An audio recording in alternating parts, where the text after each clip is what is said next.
Chapter 5:17. It was not surprising that girls in this era lacked certain aspects of education. In fact, even after thousands of years, this aspect was still a taboo for children that could not be easily touched. Li Yi just told the proud Lolita that this was something that a girl must experience in her life and would not die.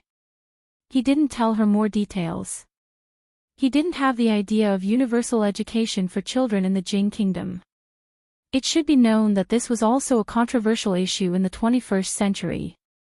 Universal sex education here, unless you plan to be the enemy of the whole world. Even when the princess called for women to delay the marriage age for 3 years, countless old stubborn people opposed it. Tell the children how they were born. Even the coffins of those dead old stubborn people would not be able to hold them down. However, after such a thing happened, the proud Lolita had to go back to the palace, which made Li Yi feel relieved. Finally, he could get rid of this little witch and have a few days of peace, so he had time to pay attention to some other things. Miss Zheng's underwear seemed to have made a lot of progress, but unfortunately, she didn't let him see it. She didn't let him see it when she was wearing it or when she was taking it off.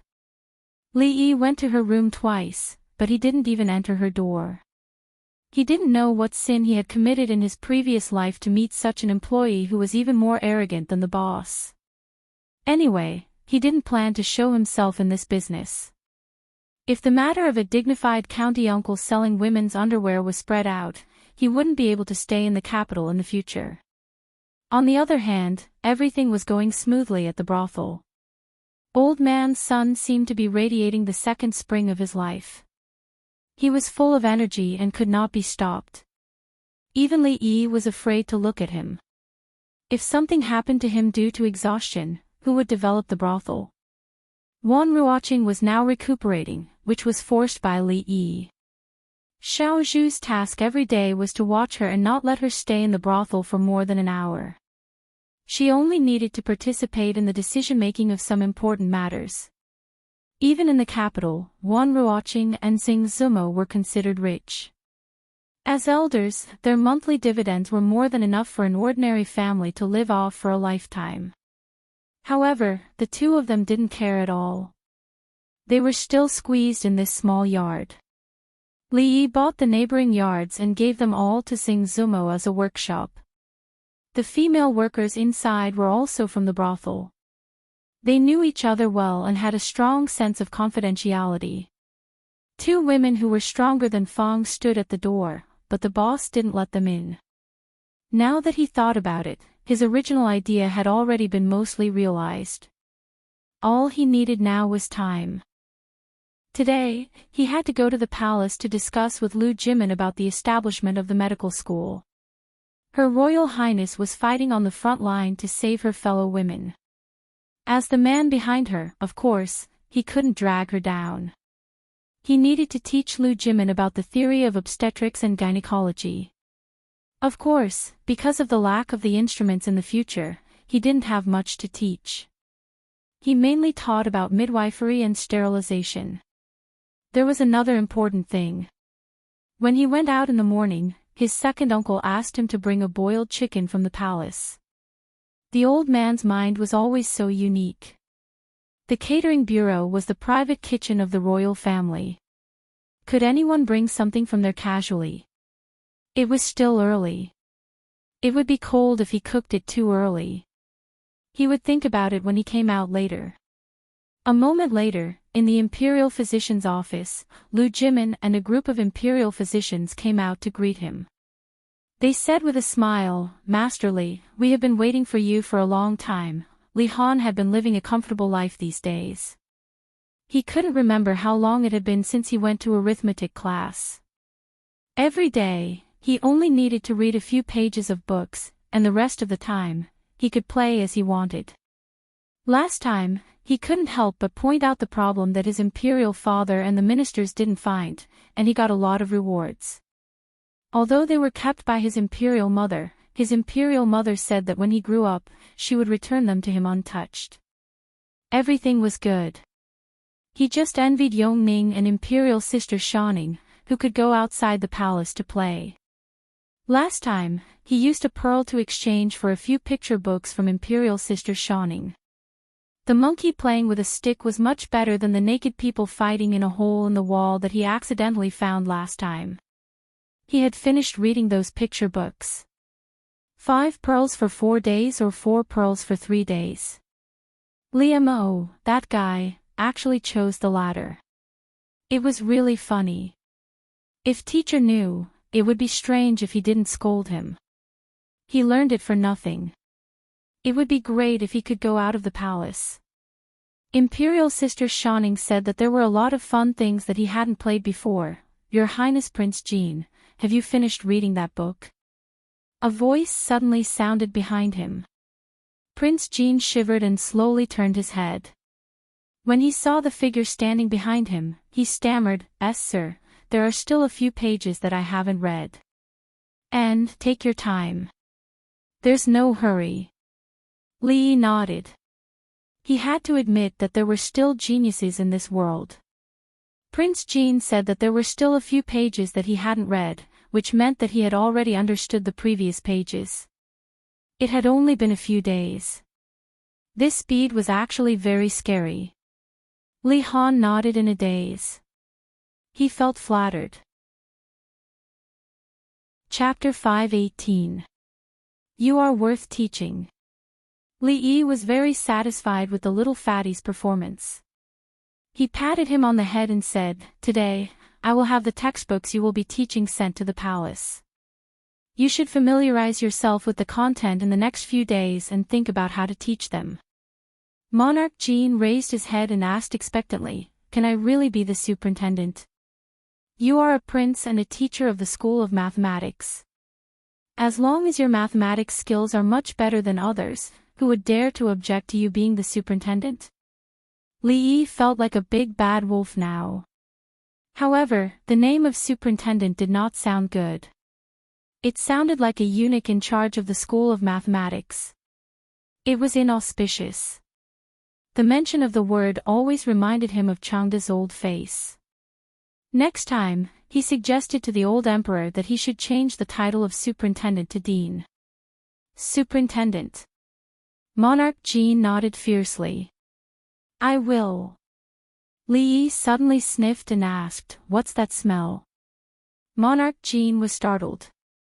Then, he waved the food box in his hand and said, "I just got the poached chicken from the dining hall.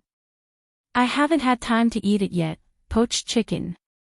Li Yi looked at the food box in Li Han's hand and murmured, "You are so fat at such a young age. How will you look in the future?" As a teacher, he not only had to care about his students' studies, but he also had to care about their lives and health.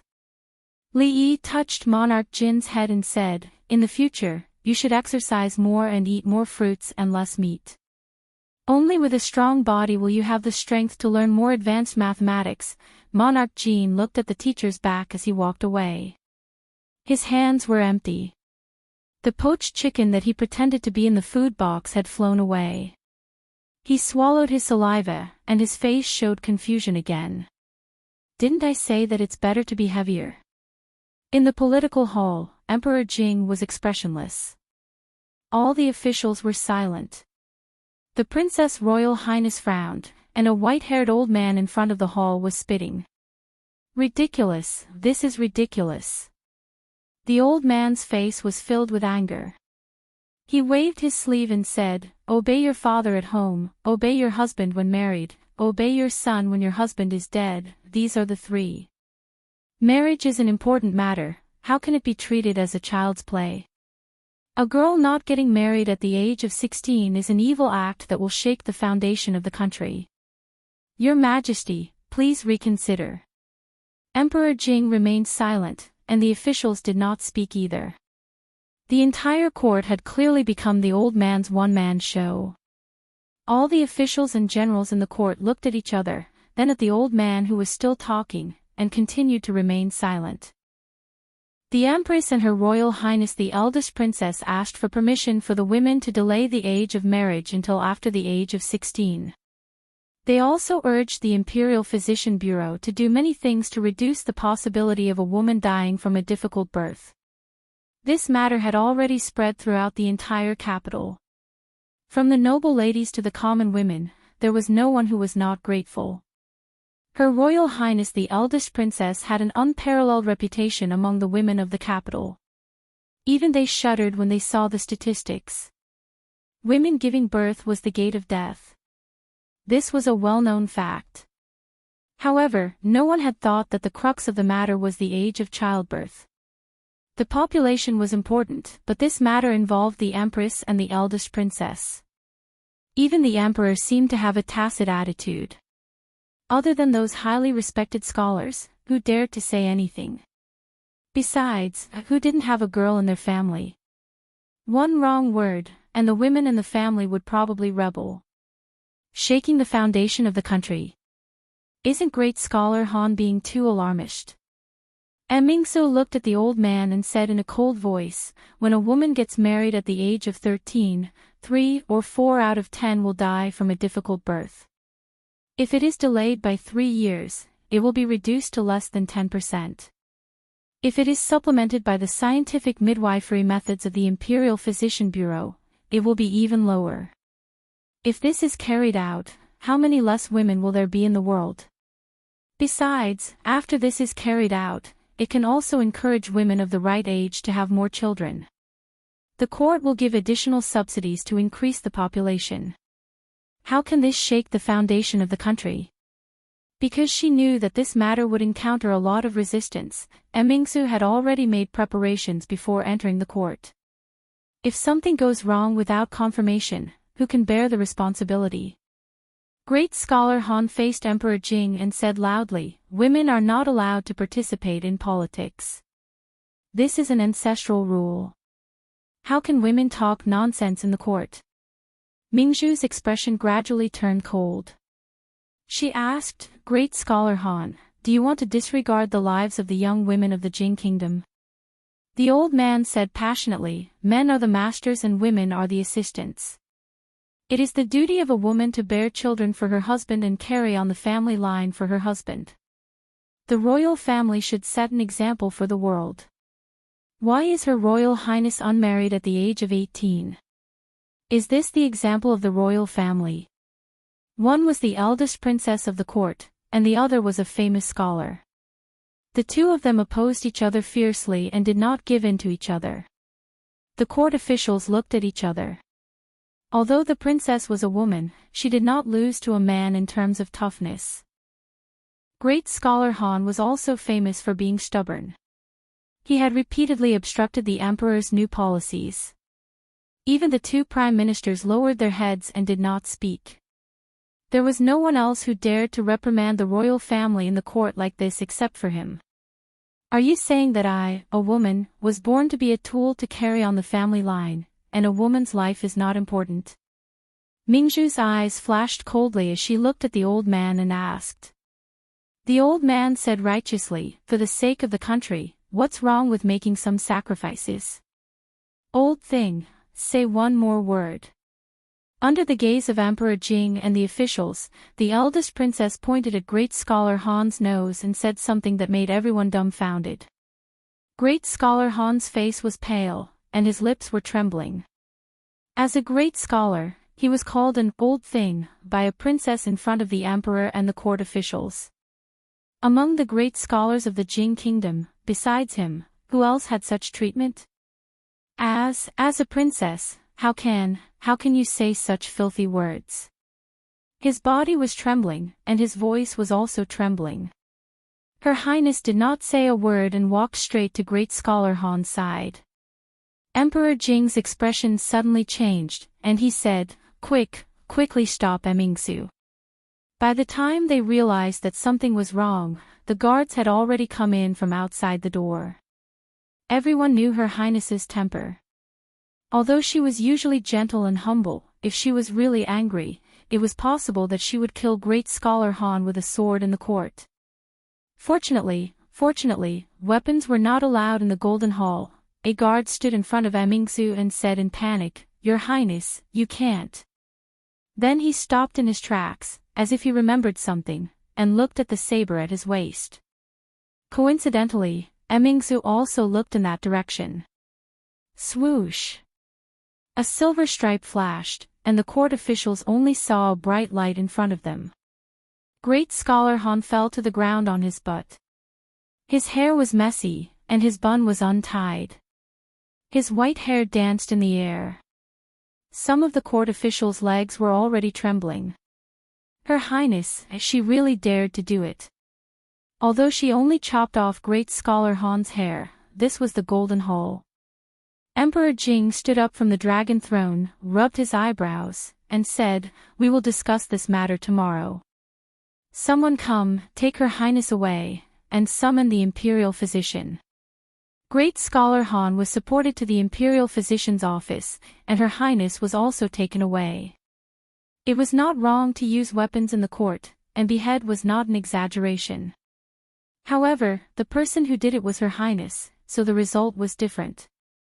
Great Scholar Han did not think through his words just now. Women were only tools to carry on the family line, so a woman's life was not important. Her Highness was not a woman. Her Majesty the Empress was not a woman. Great Scholar Han's mother was not a woman. No one knew how His Majesty would punish Her Highness, but Great Scholar Han's nightmare had just begun. Thinking of Her Highness's influence among the women in the capital, everyone's heart trembled. Emperor Jing's face was gloomy, the officials whispered, and the censors rubbed their palms. The court was in a mess because of Her Highness's stunning saber strike. Pfft! Li Yi spat all the water in his mouth onto Li Xian's face. He asked in shock, "What did you say?" Mingzi killed Great Scholar Han in the court. Chapter 5:19. I didn't chop him to death. Li Xian shook his head and said, "It's just a rumor. I didn't see it with my own eyes." It said that Great Scholar Han dodged quickly and only cut off some of his hair. He was not injured, but he was scared. I heard that he peed his pants, dodged quickly. Li Yi shook his head. If Mingzu really wanted to chop an old man who couldn't even walk properly, how could he dodge it? He looked at Li Xian again and asked, "Is he really a great scholar to say that in front of so many officials?" Li Xian thought about it and said, "Great Confucian Han has some knowledge, but he's very stubborn and inflexible. He's conservative and has criticized Uncle Huang's decrees many times. Although it was proven that he was wrong in the end, this bad habit of his never changed. But this time, he obviously chose the wrong person. You don't know that when King of Shu and several princes were young, they secretly cut off a strand of Mingzhu's hair. She broke 2 of King of Shu's ribs in front of concubine Cui. None of those princes were left behind. They still avoid her when they see her." Li Yi shook his head. Even an old man had to be smart. It was normal for women to have a low social status in this society, but not everything could be said. In order to control her marriage, Her Royal Highness had just awakened her feminist consciousness. She would kill anyone who stood in her way. The old man actually dared to mention why she was not married in the court. Wasn't he tired of living? It seemed that the level of the great scholar in the Jing kingdom was really uneven. It was not that one could be called a great scholar after reading more books and being a little older. They should really set up an assessment system for the great scholar. Those who were unqualified would have their licenses revoked, those who didn't have a license would have been arrested, and those who had a license would have their licenses revoked again. Where's the princess? She hasn't been arrested and sent to the Supreme Court, has she? Li Yi turned to ask Li Xian. The social impact of attacking a great scholar in the Golden Palace in front of the emperor and all the civil and military officials was too serious. It was much more serious than the last time he beat King of Shu. Li Xian shook his head and said, "No, Uncle Huang grounded her in the Morning Dew Hall." Li Yi was stunned. Wasn't the Morning Dew Hall Mingzhu's bedroom? What was the difference between this and no punishment? Is there no objection from the imperial court? Yes, the imperial court is about to fall into chaos. Li Xian said helplessly, the eldest princess of a country injured someone in the Golden Palace. The imperial censors are going crazy. The memorials to impeach her are like snowflakes. So be it. Li Yi used his own experience to understand that the so-called impeachment was just a quarrel between some unimportant people. The final decision was still in the hands of the old emperor. Great scholar Han had only peed, not died. What could the old emperor do to his daughter? I still have to think of something. Li Xian furrowed his brows and said, early this morning, the rumor that the princess killed a great scholar in the court spread in the marketplace. The people of Jingdou are all waiting to watch the show. If this continues, it will not be good for her. Once the rumor spreads, even Uncle Huang will not be able to blindly protect her. Rumor. Li Yi pursed his lips. The expression on his face was somewhat disdainful. For most of the people in Jingdou, today was still a very ordinary day. They woke up early and were busy. When they had time, they would go to the brothel to listen to the opera and songs. If they had the time, they would go to the brothel to relax. The girls in the jadeite courtyard were getting better and better at having fun. The way they dressed and the way they moved made one forget to go home. If it weren't for the explosive news from the palace, this kind of ordinary life would continue. Her Highness the eldest princess attacked great scholar Han in court. Her Highness the eldest princess cut off great scholar Han's hair in the Golden Palace. Her Highness the eldest princess cut off great scholar Han's head in front of the emperor and all the officials in court. Her Highness the eldest princess killed great scholar Han in court this morning. News related to the royal family had always been the focus of the people's attention. When this news came out, the entire Jingdou immediately went into an uproar. It was impossible for ordinary people to come into contact with the affairs of the royal family and the royal family. Once the words, princess, court, and murder were spread, it became #eldest princess murder in court #. With its own repost topic, it instantly spread throughout Jingdou. This must be fake. Murder in court. How is that possible? That's right. How could the eldest princess murder someone? Her Highness defeated the people of the Qi kingdom last time. She has brought honor to our Jing kingdom. But how could the news from the palace be fake? I heard that the princess has been locked up. The censors are all frantically impeaching her. No, I still don't believe it. I have to go to the brothel and ask. The status of the eldest princess in the hearts of the people was higher than that of most of the princes. As the only woman among the three heroes of Jingdou, she had crushed the conspiracy of the people of the Qi kingdom and saved the face of the country. Her outstanding strength, beauty, and wisdom had attracted countless fans in Jingdou.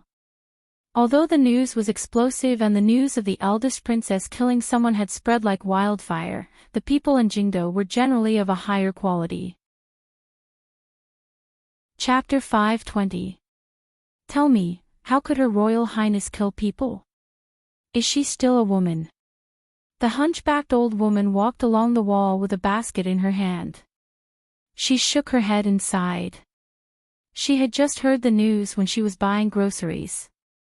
She heard that people's heads were chopped off and rolled a few feet away. Even Qin Xiang's face was covered in blood. It was scary just thinking about it. When she walked to a certain place, she was blocked by the crowd. She saw a group of young girls gathered around the wall. They stuck their heads out and chattered about something. What's going on? The old woman pulled a young woman and asked. It's Grandma's son. The young woman looked inside and said, it's the government's notice. It says that it's best for us women to have children after the age of 16. Otherwise, it's easy to have a difficult birth. I heard that 3 out of 10 women who have children at the age of 13 or 14 don't survive. The woman touched her chest and said with lingering fear, isn't that right? I remember when I gave birth to our Ming, I was only 14. I was half a step into the gates of hell. It wasn't easy to save my life, and I was sick for half a year. Look at that girl from the Qin family. She only got married at 18, and only gave birth 3 years after she got married. She was laughed at because of this, but other people can walk the next day after giving birth. Her Royal Highness is still the best. She spoke for us women. She said that we can only get married after the age of 16 so that we can have a good birth. She also asked the imperial doctor to help us think of a way. In the future, it won't be so scary to have children. Unlike that guy surnamed Han. He said that the role of us women is to give birth to children. Her Royal Highness was so angry that she took a knife to scare him. She was even locked up by His Majesty. Tell me, why is there no reason for us women in this world? She wanted to say something more, but was pulled by the people next to her. A woman came over and whispered, "Don't talk too much, Grandma's son." Grandma's son's 13-year-old daughter died a few days ago due to a difficult birth. Ah. The woman's expression changed and she didn't dare to speak anymore. The old woman stood there in a daze. The basket in her hand fell to the ground. After a moment, a cry suddenly came from the crowd. My poor Lien, My Xiaofeng just got pregnant a few days ago. She's only 13. At the edge of the crowd, another woman's expression changed. For the men of the capital, today was destined to be an unforgettable day. He did not know why his wife, who was usually gentle and virtuous, had a sorrowful expression on her face today. She did not speak much. She was usually irritable and easily angered, but today, she became even more severe. If she did something wrong, she would be reprimanded, and if it was serious, she would be beaten and scolded. Rumor had it that Butcher Zhang, who lived in the east of the city, was straddled by his fierce wife on the street. Butcher Zhang's wife was even sturdier than his family's pigs. Rumor had it that old Zhang fainted on the spot and was now clamoring to divorce his wife. Also, when a group of women walked past the door just now, the old woman who was walking in front was crying and saying something like, "Old thief Han, give me back my daughter." Those women were all panting with rage, and they didn't look like they were easy to deal with. What were they doing?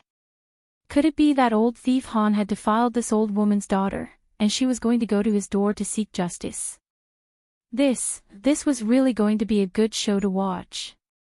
Thus, many people walked out of their homes and followed those women. In the indoor playground of the Li residence, Fong was bare-chested, and with one hand, he was rocking the improved rocking car.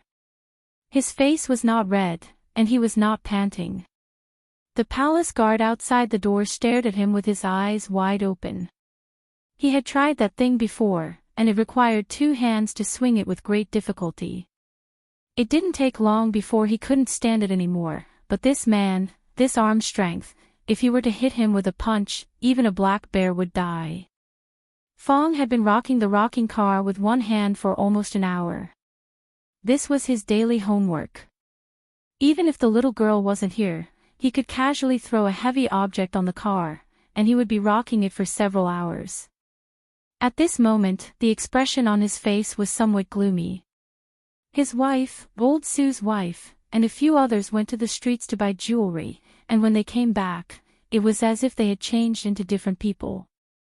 The way they looked at him was a little strange. If he hadn't sneaked away early, he would have been chased out of the house by his wife with a broom in hand, just like old Sue. Could it be that she found out that I hid some money to buy bracelets for Little Red? Just as Fong was panicking, a few servant girls in the residence also gathered together and whispered, "I heard that women can only have children after the age of 16. Is that true?" A servant girl gossiped. Another servant girl curled her lips and said, "Nonsense. I have a distant cousin who got married at the age of 13 and gave birth a few months later. Is it okay? I heard that it's not good for women to have children too early, and it's easy for them to suffer from chronic diseases," a servant girl said. That servant girl shook her head and said, "The chronic diseases didn't. It's just that she died because of a difficult birth." Xiao Huan hid behind them with a pale face. Hearing this, she couldn't listen anymore. She coughed lightly and said, "What are you all doing here? Hurry up and go to work. If you continue to be lazy, your pay will be deducted." The servant girls were already familiar with this lady's servant girl and knew that she was just scaring them. Xiao Qing, who was bold, went over and whispered, "Sister Xiao Huan, when do you think our Lord Zhu will take you in as a concubine?" "What are you talking about?" Xiao Huan's pretty face blushed. She grabbed the corner of her clothes and said shyly, I will only be 16 in a few months." Her Royal Highness was grounded in the Morning Dew Hall and couldn't step out of the hall. Li Yi stood at the door of the Morning Dew Hall. When he was about to enter, he was stopped by the guards at the door. "Apologies, County Uncle Li. Her Royal Highness is still grounded. No one can enter." The guard's attitude towards him was still very good. "Can't you make an exception?" Li Yi took out the Secret Intelligence Division sign and said, "Apologies, sir, this subordinate really can't let you in." The guard smiled bitterly. "All right then." Li Yi waved his hand. He was only a small guard and considered his subordinate. It was better not to make things difficult for him. Not long after, the guard's expression was troubled. "Princess, Her Royal Highness, you..." The proud Lolita raised her little face and said, "I can't go in." "Yes." The guard weighed in his heart whether he could afford to offend this young lady or not. In the next moment, he immediately nodded. His Majesty only grounded the eldest princess. He didn't say that others couldn't visit. In principle, even if he let Princess Xiaoning in, it wouldn't be disobeying orders. As soon as he turned around, he saw Li Yi, who had his arms crossed and was looking at him with a mocking expression. "Grounded?" Li Yi looked at the guard. "No one can go in." The guard's face was full of embarrassment. Seeing that Li Yi had already walked into the hall, he hurriedly said, Sir, you can't take this wine in." "Is this wine?" Li Yi glanced at him and said, "This is a new perfume. It's for Her Royal Highness to try." The guard watched him walk in, and his expression became even more bitter. With such a prodigal woman at home, when would she release a new perfume, what flavor it would be, how much it would cost, and how much he could save from the membership price? Didn't he know? Besides, who would use a wine jar to contain perfume? To say the least, he was carrying something wrapped in lotus leaves in his other hand. The fragrance could be smelled from afar. Who would dare to say that it wasn't the beggar's chicken that was popular in the capital a few days ago? In the spacious courtyard of the rear hall of the Morning Dew Hall, Princess Royal Highness was dressed in a slim suit, which undoubtedly revealed her exquisite figure. Even Li Yi couldn't see the sword dance in her hand. Her movements were smooth and casual, and she didn't seem to be grounded at all. Seeing Li Yi come in, she put down her sword and walked straight over. Chapter 521. Next time, bring egg fried rice. The princess was not satisfied with the combination of beggar's chicken and liquor. She raised her head and took another sip, then tilted her head and said to Li Yi, "There won't be a next time." Li Yi thought to himself, what kind of taste is egg fried rice and liquor? He wiped the grease off his hands and said, "Scholar Han fell ill, not because of you, but because of anger. Yesterday afternoon, nearly 100 women blocked the gate of Han's house. The leading old woman said that Scholar Han killed her daughter and sat on the threshold of Han's house and cried for 2 hours. Everyone in the capital knew about it. After what happened in the court spread, the gate of Han's house was splashed with feces, and the wall was painted with Old Thief Han and Traitor of the Nation, disregarding the lives of women. This alone can make his reputation plummet, and even his students have nothing to do with him. If it weren't for the intervention of the government, I'm afraid that even the gate of Han's house would have been torn down." Scholar Han fell ill last night. I heard that he almost couldn't breathe.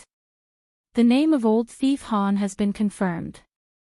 Now all the women in the capital are trying to ask His Majesty to pardon you.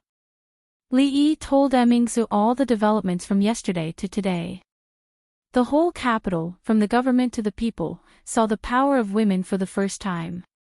It turned out that they were not as weak as they looked on the surface, and they also had the ability to stir up a storm.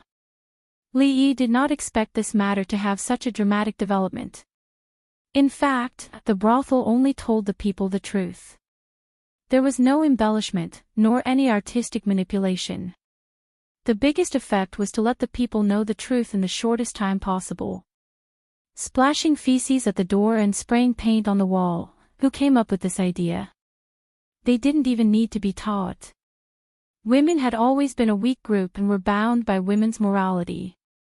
Not to mention marriage, many people didn't even have freedom. Of course, there were some fierce women, but in general, it was a fact that women were weak. And this was also a tradition for thousands of years. It was determined by productivity. Men were noble, and women had to lower their heads and serve their husbands and children for a lifetime. Perhaps even most women themselves thought so. This concept had not been completely reversed even in the later generations where men and women were equal. However, where there was oppression, there would be resistance. Especially after being oppressed for a long time, when the resistance came, it would be especially intense. It wasn't easy for someone to stand up for women. All the women had been hoping that the princess would really do something for them. After being stirred up by great scholar Han, everyone's anger erupted.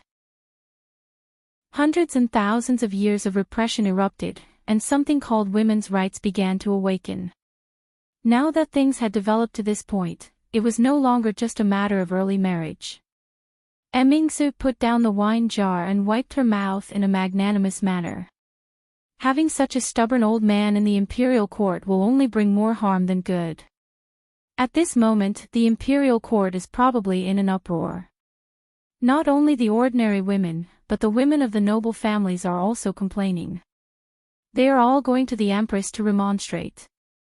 Some of the concubines even reported the matter to the empress dowager. Even the empress dowager, who has been cultivating Buddhism for a long time, specially sent a decree to ask His Majesty. Li Yi looked at her and said, "If this continues, I'm afraid it won't end well." This was all what Li Yi heard on the way here. It was already a big matter to use a knife against an official in the imperial court, and it involved the eldest princess. Coupled with the chaos of the Han family yesterday, it would be a wonder if the imperial court was peaceful today. Did you really not do what happened to the Han family? The eldest princess glanced at him and said. Li Yi was stunned for a moment and said angrily, "Do I look like that kind of person? It doesn't matter. I'm not blaming you."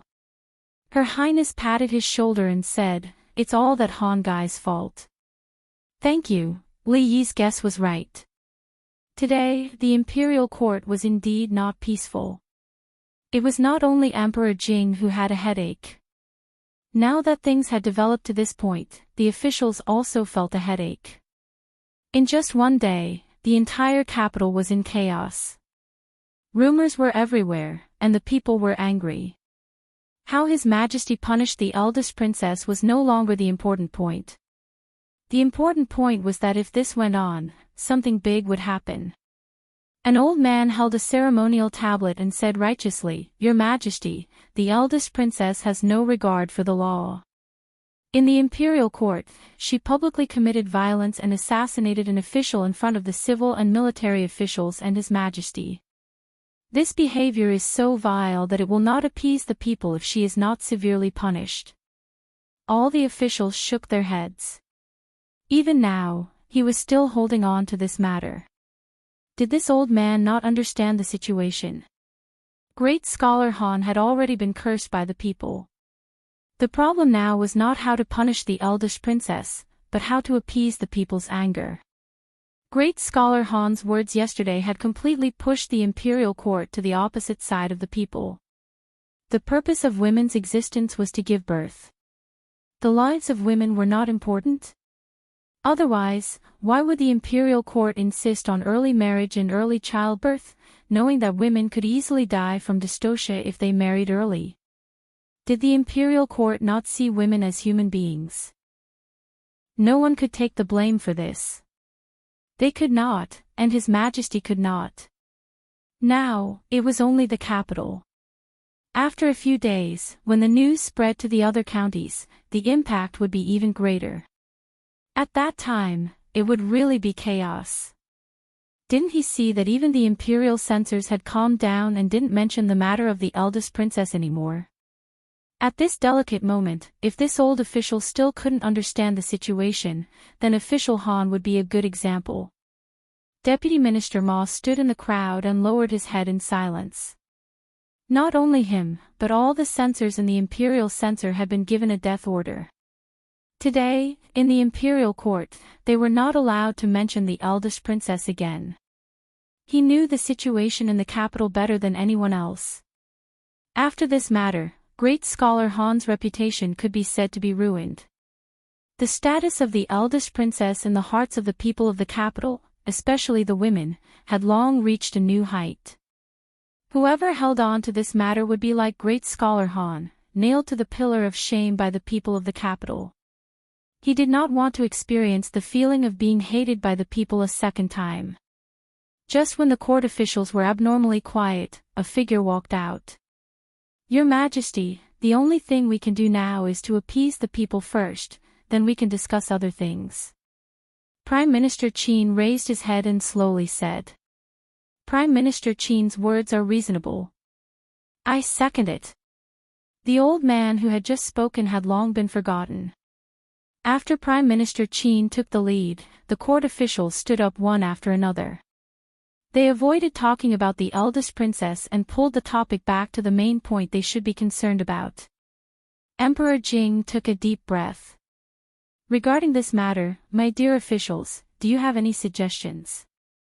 I think that the eldest princess's remonstrance yesterday was very reasonable. Prime Minister Qin said, although it is important to increase the population, we cannot disregard the lives of women because of this. Moreover, Her Highness has already given us a way to solve both problems. The people of the capital are already angry, and the implementation of this system cannot be delayed. Prime Minister Qin and Prime Minister Shen were the heads of all the officials. Prime Minister Shen was low-key and rarely spoke out unless it was a big matter. Most of the officials followed Prime Minister Qin. Following the Prime Minister, they would not make a big political mistake, right? As soon as Prime Minister Qin said this, countless people agreed. Seeing that everyone seemed to have a tacit understanding to avoid the eldest princess, it was indeed not the right time to mention it again. Emperor Jing, who originally wanted to easily let this matter go, had no choice but to suppress this idea. Chapter 522. In the morning dew hall, when the arrogant Lolita tore off a small piece of chicken and insisted on stuffing it into Li Yi's mouth, Li Xian strode in, and his face did not look very good. How's the situation in the court? Li Yi looked at him and asked. Li Xian was not surprised to see Li Yi here.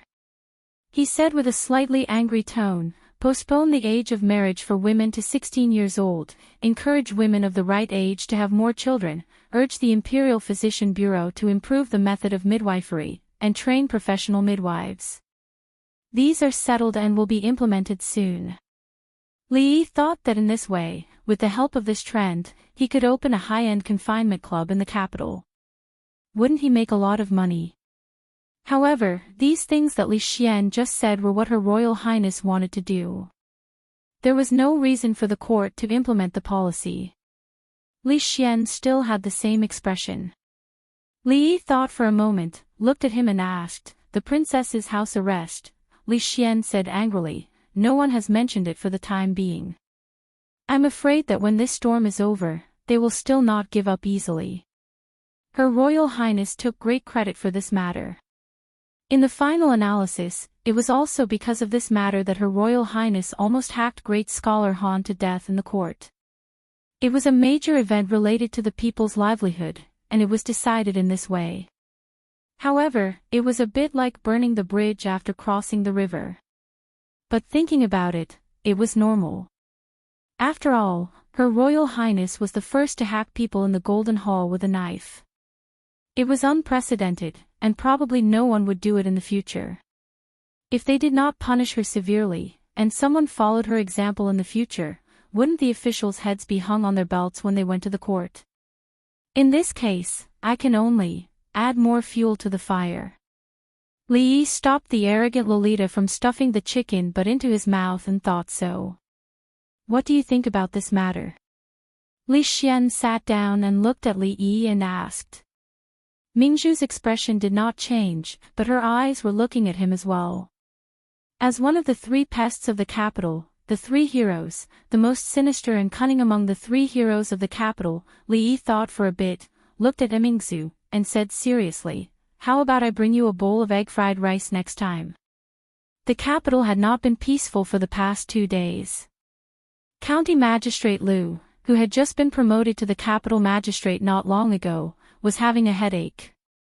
Just now, a Yamen runner came to report that there were 2 in-laws in the eastern part of the city fighting over their children's marriage, and the matter was brought to court. Since yesterday, this was already the 5th case of in-laws turning against each other. The cause of the case was surprisingly the same.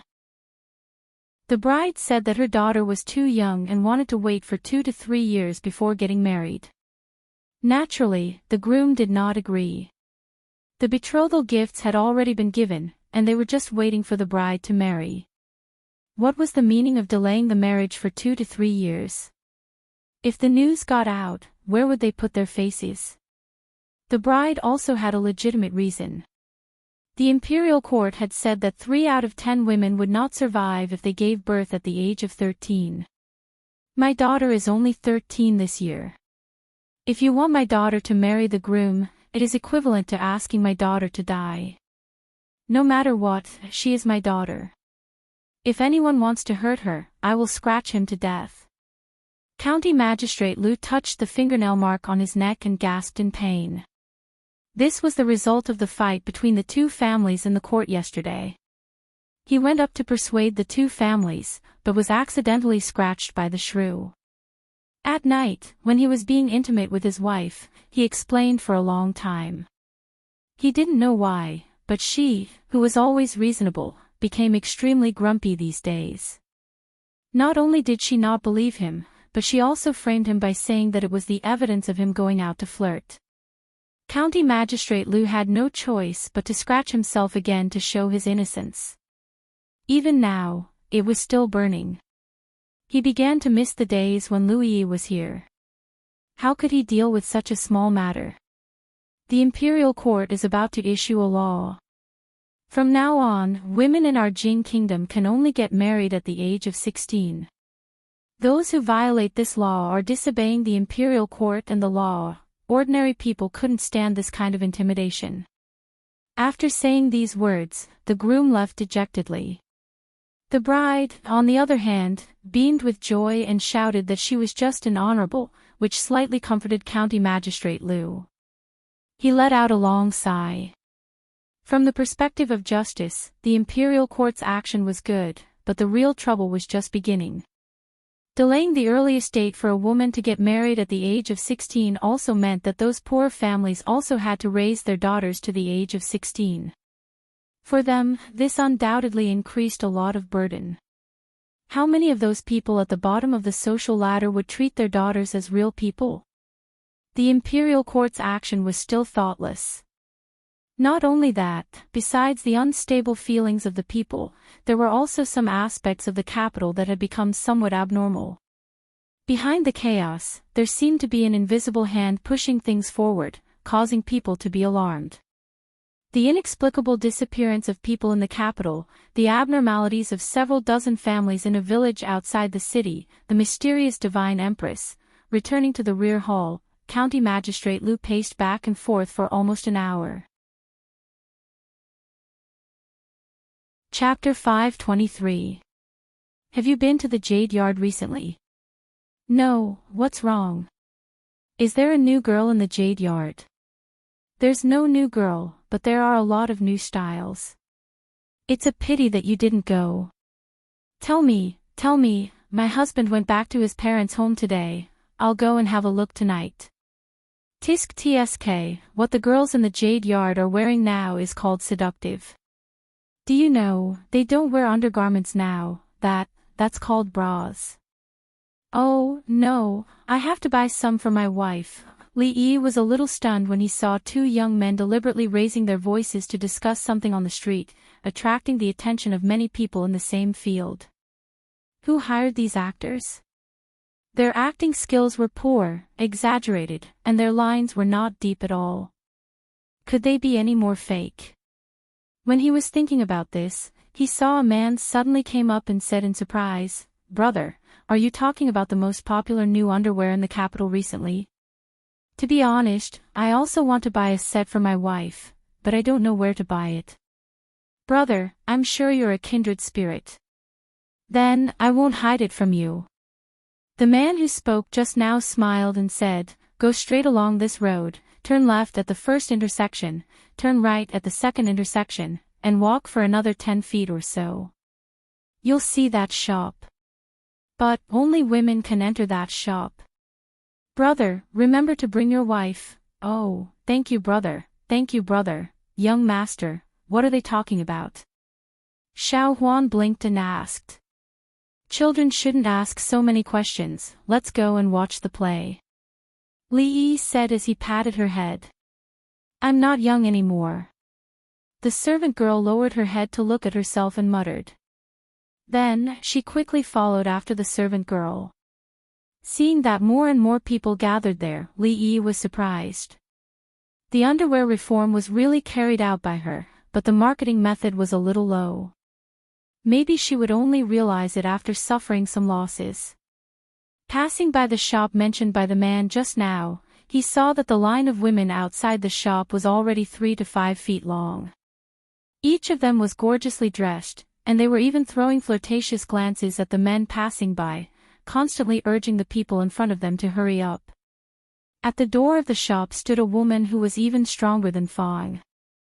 She was the one who blocked him outside the workshop and refused to let him enter. Just now, she had said that she might suffer a loss. She did not expect the shop's business to be so good. Her old face was burning with pain. She pulled Xiao Huan away quickly. If she stayed for a while longer, she might enter the shop to take a look. It didn't take long for him to realize that the majority of those people were women from brothels. Women from ordinary families wouldn't be so bold as to openly buy those shameful and intimate items.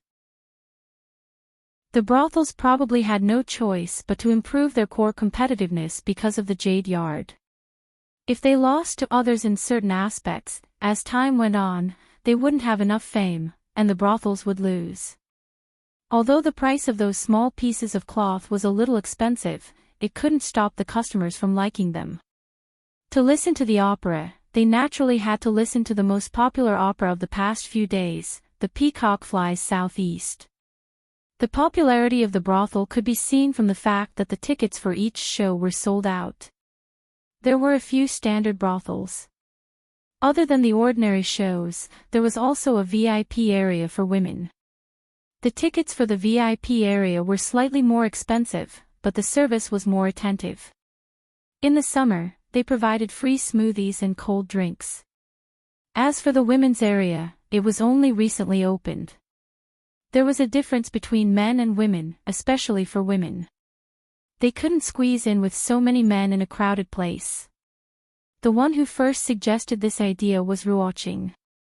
Among the women, there were actually quite a few who liked to listen to opera. They were more emotional, and they were more partial to operas that depicted love like The Cowherd and The Weaver Girl and The Peacock Flies Southeast. When Li Yi and Xiao Huan walked into the brothel, they saw many women with masks covering their faces coming in and out. From their clothes, they didn't look like ordinary people. Today, Rui was invited by the Crown Princess. These few days, they had a lot of gatherings. Naturally, Mississippi Lu was busy every day. Even Yongning was invited to stay in the palace for 2 days by the old emperor. In her boredom, she could only bring Xiao Huan out to watch the opera. The Peacock Flies Southeast was a recent opera. It was about the Eastern Han Dynasty. The talented and beautiful Lu Longji and Lu River's petty official Zhao Zhongqing were sincerely in love. However, her mother-in-law, Zhao Zhongqing, was not able to bear a child for 2 to 3 years. Lu Longji resolutely asked to return. Zhao Zhongqing's pleas to her mother were in vain. The couple could only bid farewell, and both of them swore that heaven would not betray each other. After Lu Longji returned home, her evil brother forced her to marry. Helpless, she agreed to marry the governor's son. Zhao Zhongqing rushed over when he heard the news. The couple promised to meet in the netherworld. On the day of Longji's wedding, Lu Longji raised her body to the pond of purity, and Zhao Zhongqing hung himself on the southeast branch. Both husband and wife died for love. Before the opera began, an old storyteller first read "The Peacock Flies Southeast" in a hoarse and sorrowful voice. On the day the cows and horses neighed, the bride entered the green hut. After dusk, the people settled down. My life ends today, my corpse remains. She took off her dress and shoes, raising her body to the pond of purity. When the official heard this, he knew that they would be parting for a long time. Wandering under the garden tree, hanging himself on the southeast branch. Before the opera began, Xiao Huan was already hugging Li Yi's arm and sobbing softly. Young master, Longji is so pitiful. That old granny, why is she so bad? A good love story, shouldn't the ending be two people getting back together again and living happily for the rest of their lives? One raised her body to the pond of purity, the other hung himself on the southeast branch. It was really pitiful. Li patted the little servant girl's shoulder to comfort her. It was a little pitiful, but there was nothing he could do. If it wasn't pitiful, how could he move more people? If it wasn't pitiful, how could he cause many women to reflect on their own status and have the slightest desire to rebel against feudal ethics and feudal etiquette? If it wasn't pitiful, how could this fire burn even brighter? It was said that scholars were mostly angry youths. They dared to write anything, especially novels and plays. There was no lack of rebellious people. The scale was so big that it made people speechless. He didn't know what this nameless person was thinking. Did she think that the recent period was not too sensitive? What was her intention in writing such a thing? Was she not afraid of being checked? Was she trying to expose the man-eating nature of feudal etiquette and passionately praise Lu Longji and Zhao Zhongqing's loyalty to love and rebellious spirit of resisting oppression? Or was she trying to express the people's passionate yearning for the freedom of love and marriage?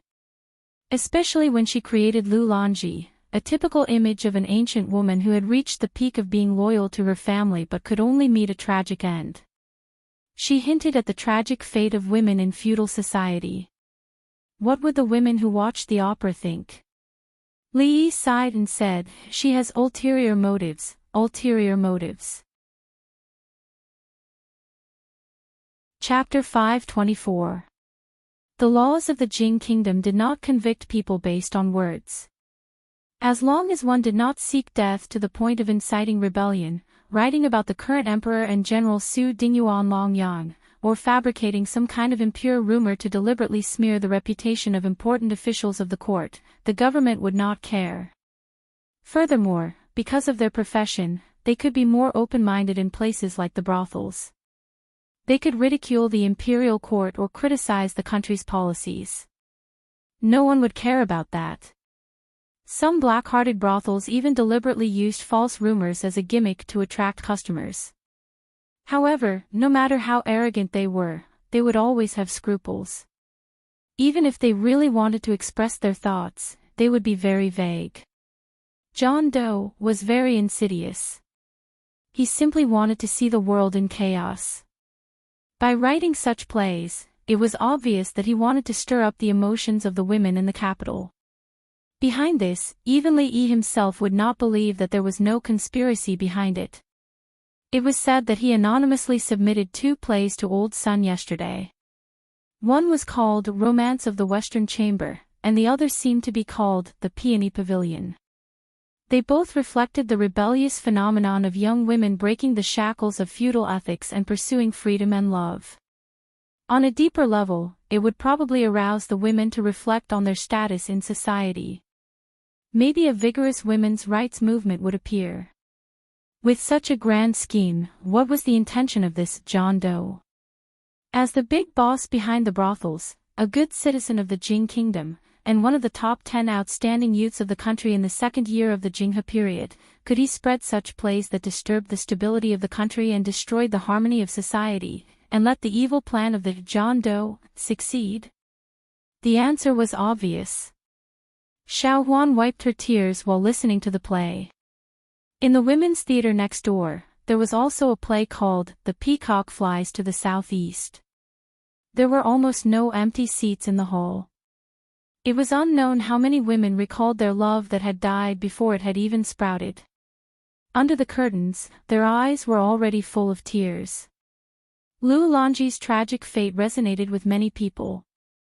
As women, was their fate destined to be like this? Her Royal Highness was the first to stand up for women. But now, Her Royal Highness was imprisoned in the palace, and even the most basic freedom was taken away.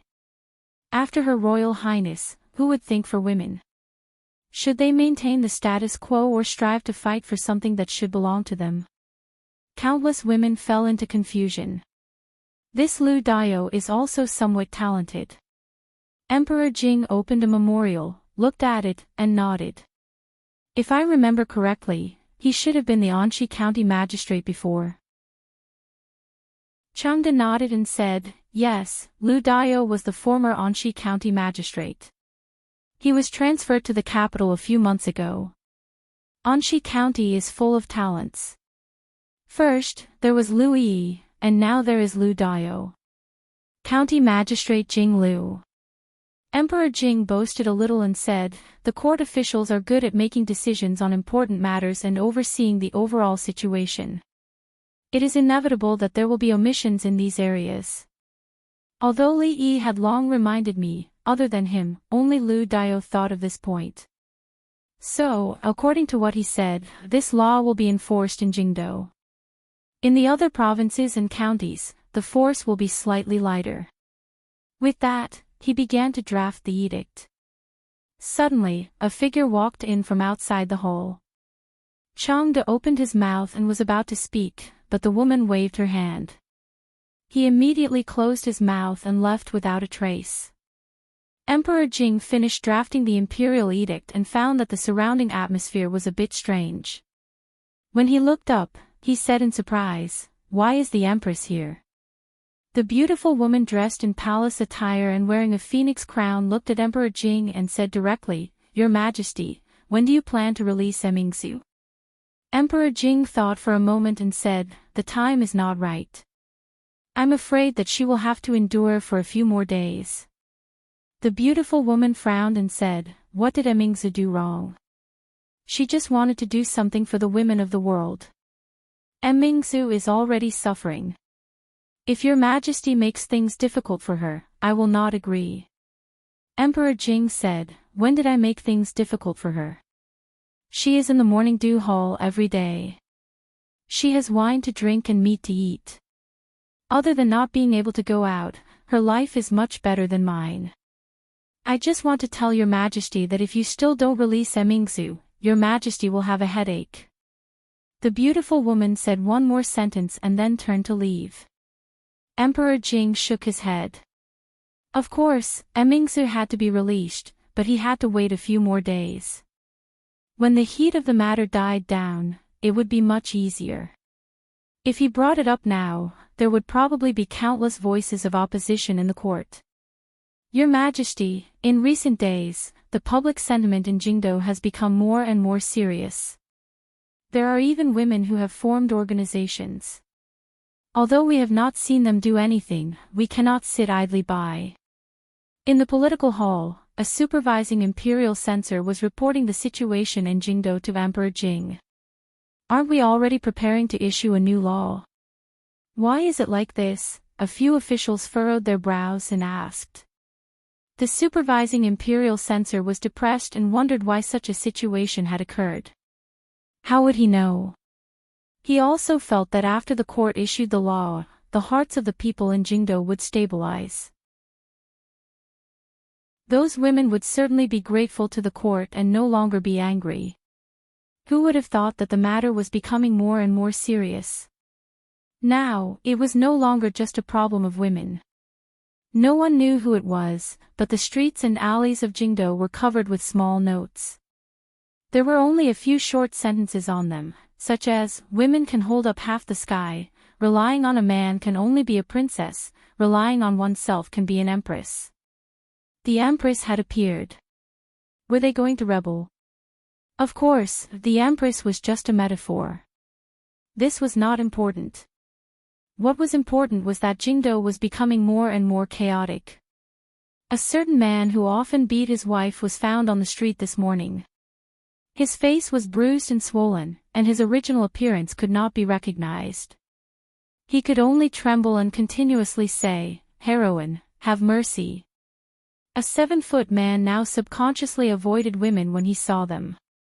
It was likely that he would never be a man again in this life. A certain imperial censor who had impeached the princess returned home after a busy day. From his mother to his daughter, no one gave him a good look. There was not even rice in the pot. With great difficulty, he found 2 cold steamed buns to appease his hunger. He went to bed and wanted to be intimate with his wife. However, he was kicked off the bed. His wife was the daughter of a famous family. Although he was the head of the family, his status was only slightly higher than that of the family's dog. He could only be angry when he was kicked. That kick was really painful. A certain imperial censor rubbed his waist and continued, "As of this morning, nearly 1,000 women have signed a petition for Her Royal Highness. Her Royal Highness is sharing the country's worries. In a moment of desperation, she has lost her etiquette in the court. It is pardonable. May I be so bold as to ask Your Majesty to pardon the eldest princess? Censor Lin's words are reasonable. I ask Your Majesty to pardon the eldest princess. I second that." Without a unified statement in advance, many court officials came out one after another to plead for Her Royal Highness to be pardoned. If great scholar Han had been beheaded, then so be it. Who asked him to not watch his mouth? These few days, the women in the family would disappear from the house from time to time. They did not know what mysterious activities they were doing. Their wives treated them coldly, and their daughters simply ignored them. Later, they found out that they were preparing to organize a group to plead for Her Royal Highness to pardon the eldest princess. Pleading was a common thing, but since ancient times, how could there be a woman who did this? Even if they ignored this matter, the family was still in a mess these few days. If Her Royal Highness was not released, they would really not be able to live on. Chapter 525. Pardon the eldest princess. Emperor Jing looked at the officials below and said, "Although Emingsu is the eldest princess, she committed murder in the Golden Palace. If she is not severely punished, I'm afraid it will not appease the people." The censor who was elected as the representative by the censorate secretly felt bitter. His Majesty was using their previous words to slap their faces. But at this time, he could only brace himself and say, "The officials saw what happened that day with their own eyes. It was the great scholar Han who was in the wrong first. As an official, how can we be disrespectful to Her Highness? Her Highness is wholeheartedly serving the country. It is understandable that she was impulsive. Moreover, His Majesty has already grounded the eldest princess. I think that if we severely punish the eldest princess because of this, I'm afraid it will chill the hearts of the officials who serve the country wholeheartedly." Censor Lin's words once again drew the agreement of countless officials. It was really that this matter was far beyond their expectations. If it was someone else who committed murder in the Golden Palace, they would have been beheaded long ago. But the eldest princess was the eldest princess after all. Even if great scholar Han was really killed, no one would think that the eldest princess would pay with her life, let alone a strand of her hair. At most, she would be stripped of her title. With His Majesty's love for the eldest princess, it would not take long for him to find another reason to restore it. But no matter what, their attitude had to be set. If even the Golden Palace could be so easily dealt with, what was the use of the law? However, who could have expected that the public opinion was almost one-sided? If it was only the people, it was fine. Even the daughters of the wealthy and officials had a strong reaction to this. They joined forces to petition His Majesty to pardon Her Highness the eldest princess. Some daughters of the prestigious families had even set up an organization called the Women's Union. This Women's Union was different from the Poetry Society and the like. Its purpose was to solve the difficulties of women. In recent days, they had vigorously promoted the matter of late marriage and late childbirth in the capital city. To some extent, it had saved a lot of effort for the court. Although Her Highness the eldest princess was still grounded in the palace, she was the first president that they had jointly elected. These days, she had been going around for the eldest princess's matter. Even the officials had a headache. Every single one of these women had a powerful background. The Wang clan and a few other large clans, families of generals, a few princesses, and even a few ministers of the imperial court had people from their families. This was a force that could not be easily shaken. Since all of you have said so. Emperor Jing looked thoughtful and said, Changde, go to the morning dew hall, you're out so soon. Li Yi looked at Her Royal Highness who was standing in the courtyard in astonishment. It seemed that the officials in the court were even more impatient than he had imagined. Women's Union? Mingsu looked at him and asked, is it your doing? What women's union? Li Yi looked back at Li Xian and asked, you did it. Li Xian shook his head. He had indeed done a lot of things these days, including encouraging the Wang clan and a few other large clans and families of generals to unite to put pressure on the imperial court. But this women's union really had nothing to do with him. It's a new organization established by some women from influential families in the capital.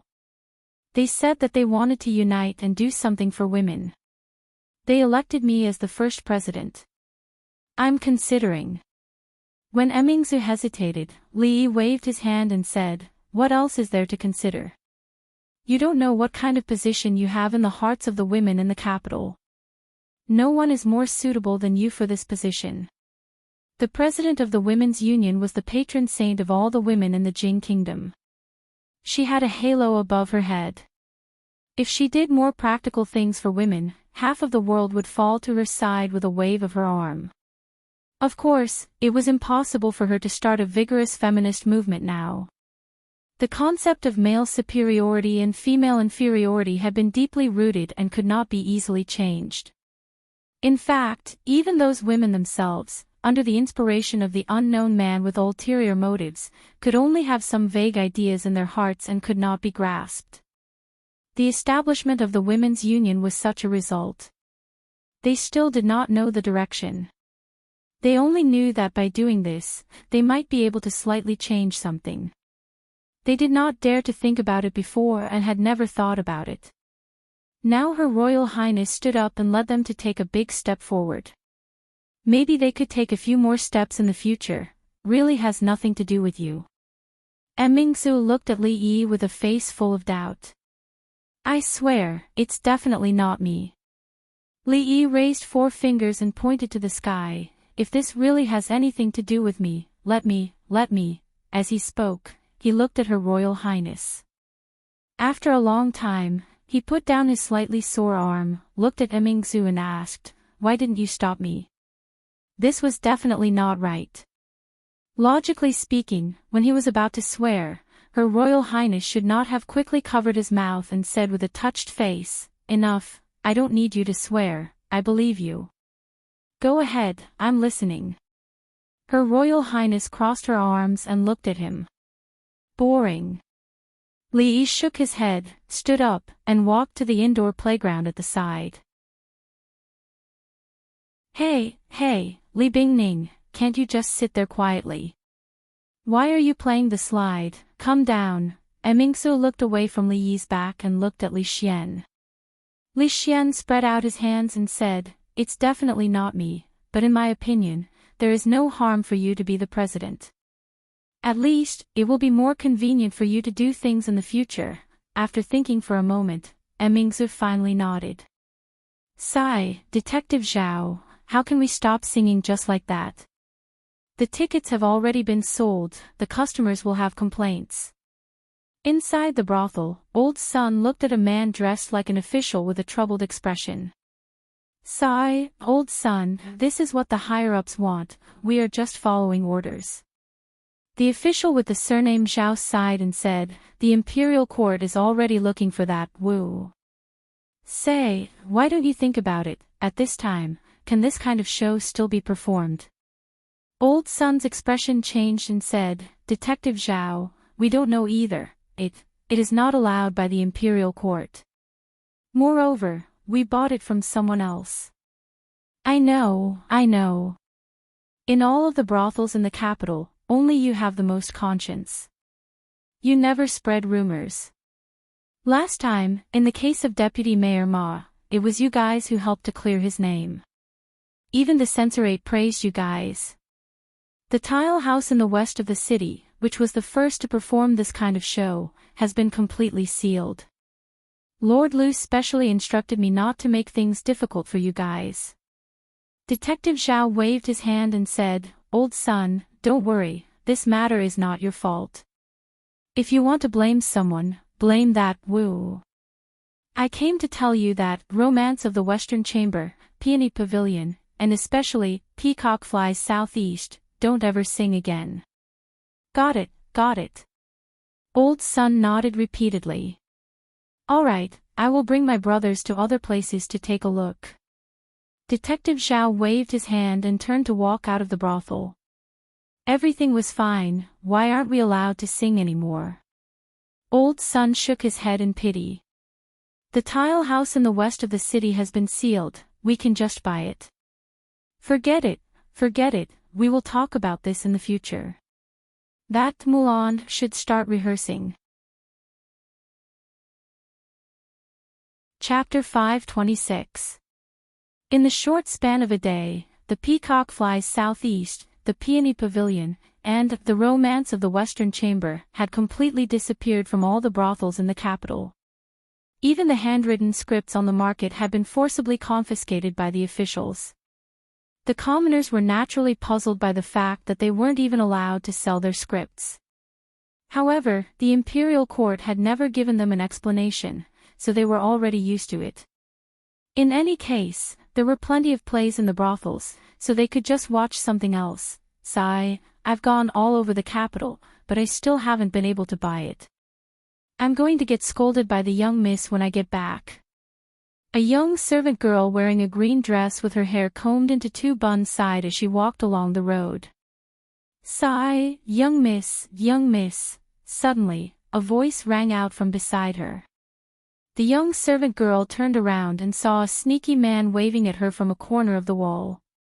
That man was ugly and extremely wretched. Thinking of what her mistress had said before, that in the capital, there were people who specialized in abducting and selling beautiful young girls like her, the young servant girl nervously retreated a few steps. Suddenly, someone grabbed her arm and forcefully pulled her into a small alley on the side. Save! Ugh! She only managed to shout one word before her mouth was covered. It's over. The young girl's eyes immediately filled with tears when she thought of something extremely terrifying. Young miss, I'm afraid I won't be able to see you again. Lower your voice. The voice of a man behind her was a little anxious. Sensing that the man had let go of her, the young servant girl immediately took 2 steps back and looked at the man warily. A lewd smile appeared on the face of the wretched man. He unbuttoned his clothes and walked step by step towards the young girl in the corner of the wall. What do you want? The young girl's voice trembled, and her large eyes were filled with endless fear. Young miss, don't be afraid." The man smiled lewdly as he tore open his clothes. Both sides of his clothes were filled with pockets, and in the pockets were many thin books. The man revealed a mysterious smile and said, "Young miss, do you want books? The Romance of the Western Chamber, the Peony Pavilion, and the Peacock Flies Southeast all have them. They're all uncut versions." The young girl's expression froze. A moment later, the man sent the young servant girl out with a smile and said fervently, "Young miss, you can go ask around. My prices here are the lowest in the surrounding 18 streets. If you want to buy any other books, you can come find me here. If you want more than 10 books, I can even lower the price by 1 copper coin per book. That depends on how clear your copy is and how many mistakes there are." The little servant girl waved her hand and said, "All right, if you still want to buy it, I will come here to find you." The girl carried the booklets like a thief and disappeared into the crowd in no time. "I'm not allowed to sing anymore." Li Yi took a sip of tea and asked. Old Sun, who was sitting to the side, shook his head and said, "Yes, the government just sent someone yesterday to say that Peacock Flies Southeast, Romance of the Western Chamber, and Peony Pavilion are not allowed to sing. If you don't want me to sing, then I won't sing." Li Yi waved his hand and didn't care at all. This incident was within his expectations. If it weren't for the incident with the princess, these 3 plays would at most be considered as skirting the boundaries in the current era. They were nothing in the brothel, and there were many other brothels that were even more ambitious than these. Unfortunately, the brothel just wanted to produce some new plays to attract customers, but they encountered such an incident. It was really unfortunate. Moreover, John Doe's goal should have already been achieved. Romance of the Western Chamber and the Peony Pavilion were also banned books in ancient times, but even Sister Daiyu was obsessed with them. Didn't the young ladies of the big families and noble ladies also have a copy of it, hiding it under their pillows in their rooms and secretly reading it when no one was around? Old Man Sun asked with uncertainty, "Then, do we still want Mulan?" "Yes, of course. Why not?" Li Yi looked at him and said, "Who is Hua Mulan?" "She is loyal and filial, and joined the army on behalf of her father. She is a heroine. Didn't there have been plays about her in the past? We just want people to cherish the memory of heroes. If they can be inspired by their moral integrity, learn to be brave and take on heavy responsibilities, not be greedy for high position and generous salary, serve the motherland, be brave and good at war, be filial to your parents, be brave and strong, that will also be excellent. Challenging feudal ethics and pursuing freedom of love were not allowed." This was very normal. If they had known that John Doe had such intentions, the brothel would not have fallen into his trap no matter what. However, since they were not allowed to do negative things, they could at least do something positive, right? The story of Hua Mulan, the heroine, had inspired countless people since ancient times. Although the dynasties had changed, there were still many dynasties that officially defined her as a national hero, and her story was widely spread. Although Her Royal Highness was a woman, she cared about the country. She was of noble birth. In order to understand the feelings of the people, she was willing to leave the palace and become a small constable. In recent years, the emperor had deliberately supported the poorer students and weakened the influence of the rich families in the court. The poor students had a weak foundation and needed to find a backer. The rich families wanted to expand their influence, so the daughters of the rich families married into the lower class. This was the best choice for both sides. In the past few years, it was popular to the point that some married students did not dare to look at the list. Not to mention the poorer students, among the noble families, the probability of marriage was close to 90%. Who didn't have a powerful family and had not suffered much since childhood? How could they be bullied if they married into your family? This led to many high-spirited officials in the court, but when they returned home, they immediately shrunk their necks and behaved themselves. According to the analysis of the intelligence agencies, some officials in the Jin kingdom were so strict with their wives that it was shocking. Although they might not be influenced by women in some important decisions, in the upper class of the capital, women still had a lot of power. Li Yi didn't expect them to be able to completely subvert the tradition and start a revolution, to lead the women of the Jin kingdom to become the masters, to suppress the men under their bodies. This was impossible. Of course, it was still possible under special circumstances. What's more, the purpose of the nameless man was not to start a vigorous women's rights movement from the beginning. The seed had been planted. Who knew what would happen in the end? Maybe it would be strangled as soon as it sprouted. Maybe it would grow into a towering tree. But no matter what, there would be some changes. He would leave the rest to Her Royal Highness. To him, this matter had completely come to an end. Li Yi shook his head and stopped thinking about it. At a certain moment, he inadvertently glanced over and his expression changed. Li Bingning, come down. Who allowed you to climb the tree? Li Yi walked into the yard and pointed at the proud Lolita who was sitting on the tree and making faces at him. He said angrily, if you don't listen to me, I won't take you out to play anymore. TSK. The proud Lolita stuck out her tongue at him and waved a bird egg in her hand. She said proudly, look, I dug it out. I'm good, right? The proud Lolita had dared to climb up the tree to dig out a bird's nest. She had already climbed up the tree. The next step was probably going to be the sky. Mississippi Lou had to hide the kite that she brought from the Crown Prince's residence. Will you climb the tree again next time? When Li Yi asked her with a straight face, the proud Lolita hid behind Rui. He could not even see her face. I'll go and cook, Rui said with a smile. There were cooks in the mansion, but Rui still cooked most of the time. Sister Rui, I'll go help you. The proud Lolita slipped away even faster. She stole a glance at Li Yi and rushed into the kitchen before Rui. Li Yi rubbed his eyebrows helplessly. He turned around and looked at the guards who were arm wrestling with Fang. He said angrily, what are you all doing? Don't you want your heads anymore? And you, don't think that I won't scold you just because you're old. Why did His Majesty send you all here? What do you mean by standing at the door all day and dozing off? They didn't even know what their duties were. What kind of security team was sent by the old emperor? The guards immediately stood up. The eyes of the gray-robed old man at the door twitched. It took him a lot of effort to calm down the raging true energy in his heart. Your wife is watching from the side. How could anything happen to Her Highness? Besides, Princess Shaning has decided to do something.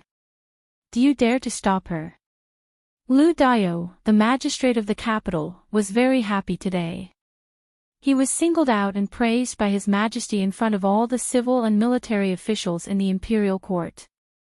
He even received a lot of rewards. Looking at the envious eyes of the big shots who were usually more powerful than him, he felt as if he had drunk a bowl of iced sour plum soup on a hot day. He thought that he would only be able to guard the small piece of land in Anshi County for the rest of his life. He would be able to retire peacefully when he was old. When he was 60, he would have a big house with dozens of acres of land for retirement.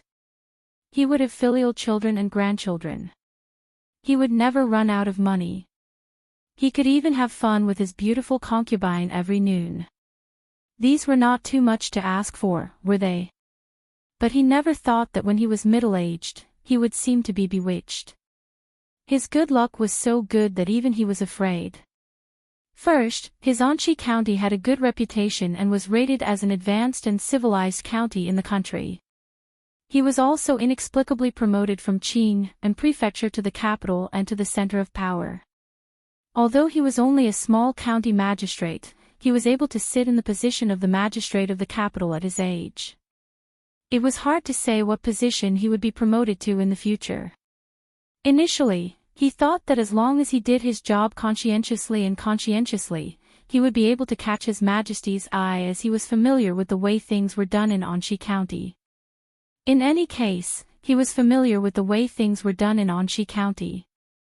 But who would have thought that after such a short time, before he had even warmed his seat, he would be summoned by His Majesty and come to the court for a one-day tour. When he returned to the county government, His Majesty's imperial edict and rewards had arrived. Because he was an outsider, he would be ostracized by the county magistrate and others from time to time. When he received the imperial edict just now, he saw that the county magistrate's face was pale with fear. Naturally, he felt proud in his heart.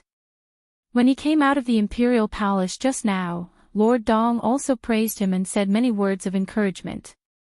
When Lord Dong was still the magistrate of Qing and Prefecture, he was Anchi County magistrate. Now that he was working under Lord Dong, he could be considered to have a backer. As the son-in-law of Prime Minister Shen and a person highly valued by His Majesty, Lord Dong's official career would certainly not be limited to a mere capital magistrate. This was not the only happy event recently. That good-for-nothing boy of his had worked hard and actually passed the entrance examination of the School of Mathematics. His father would no longer have to worry about his future. Congratulations, Lord. Congratulations. County Magistrate Liu sat in the hall and took a sip of tea.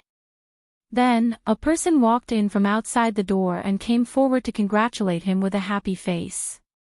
County Magistrate Liu waved his hand. Although this Detective Zhao was far inferior to Liu Dong, he was exquisite and could be considered a talent. He was one of the few confidants he had. County Magistrate Liu asked, "How is it going?" Detective Zhao immediately cupped his hands and said, "Don't worry, Lord. I have already gone to all the brothels in the capital. There are no more brothels performing those plays. The handwritten copies sold on the streets have all been brought back to be destroyed." County Magistrate Liu took another sip of tea and said, "The court has been paying close attention to this matter these days. You have to keep an eye on it. If there are any discoveries, do not let it go." "Yes. I understand." Detective Zhao revealed a hesitant expression and said, "Lord, although we have done a good job on the surface, there are still some people secretly peddling copies. They cannot be completely banned. Their movements are secretive, and it is impossible to completely ban them. It is enough to do a good job on the surface," County Magistrate Liu said as he stood up. That nameless person with ulterior motives had used these sensitive dramas to incite the women of the capital, which was why the capital had been in chaos a few days ago. Now that Her Highness had been released from house arrest, even if those dramas were still being circulated in a small circle, they wouldn't be able to cause any more waves. County Magistrate Liu curled his lips as he walked out of the door. Those plays were a bunch of nonsense. They said that women should pursue free love, which violated the etiquette and the law. Fortunately, his daughter had been at home all the time and was not poisoned by those dirty thoughts. However, he still had to listen to the Princess Royal Highness. Yun was only 14 years old this year. He had originally planned to arrange a marriage for her this year, but now it seemed that it would be better to postpone it for another 2 years. County Magistrate Liu walked to the door of his daughter's room and saw that it was unlocked. He wanted to knock on the door and enter, but he saw his daughter leaning over the table and not moving for a long time. "Yun, what are you doing?" He walked in and asked with some doubt. "Ah, father, why are you here?" Hearing the voice, the girl's expression changed and she hurriedly closed the book in her hand. County Magistrate Liu glanced at the book and saw the 3 big words, "Romance of the Western Wing," on the cover.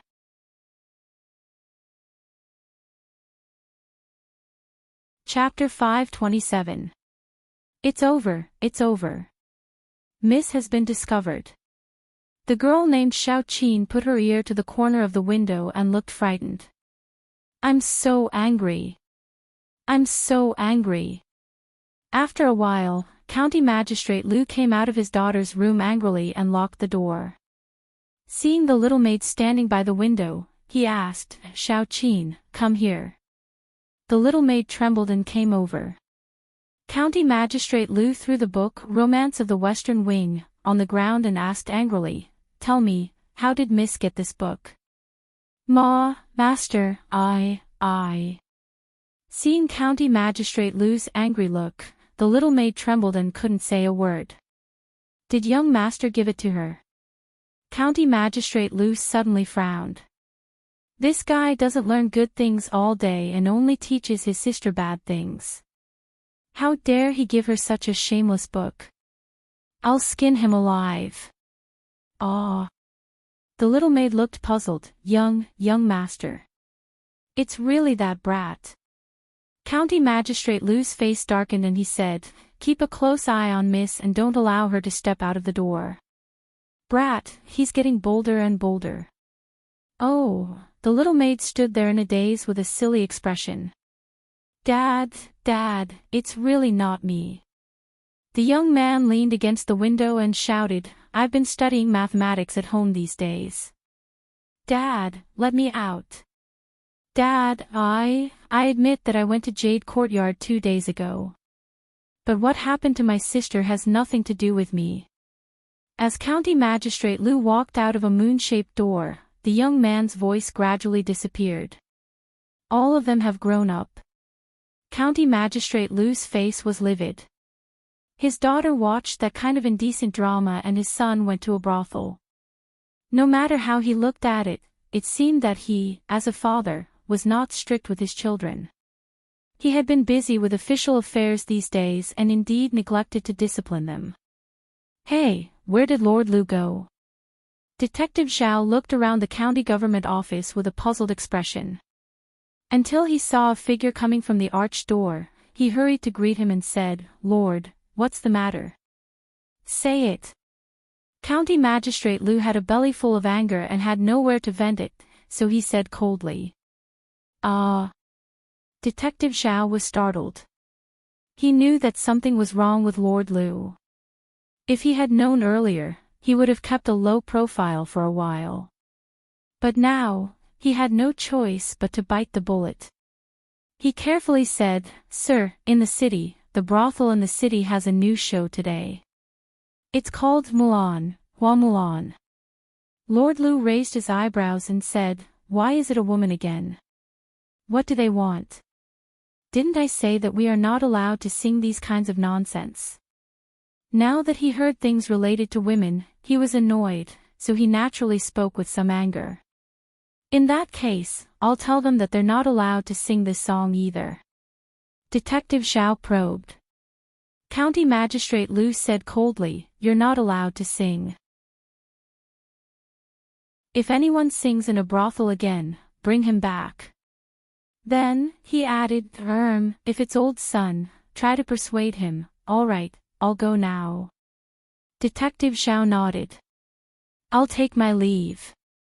He turned his head and walked out, mumbling, Everyone says that Her Royal Highness is the reincarnation of Hua Mulan. Women are not inferior to men. Who is Hua Mulan? How can she be compared to Her Royal Highness? Her Royal Highness. County Magistrate Lu's expression changed, and he immediately said, Come back. Sir, is there anything else? Detective Zhao quickly turned his head. County Magistrate Lu looked at him and asked, Is it just Hua Mulan? Is there anything else? Detective Zhao asked doubtfully, Sir, what do you mean? County Magistrate Lu looked at him and asked, Is there anything about eloping, drowning in the river, adultery, freedom of marriage, or anything like that? Detective Zhao thought about it and said, I don't think so. That Hua Mulan is a heroine. She's loyal and filial. She's brave and smart. The people are saying that Her Royal Highness is, there's no elopement. Why are you reporting that she drowned in the river? County Magistrate Lu pointed at his nose and said, Do you have nothing to do all day? Hua Mulan is a national hero. She's not inferior to men. Why do you care about her singing and praising her? Do you think that I'm not busy enough, Detective Zhao stood rooted to the ground. His breathing was rapid, and his chest was heaving up and down. After a long time, he gradually calmed down. He looked at County Magistrate Liu and said, "Sir, I have something to say.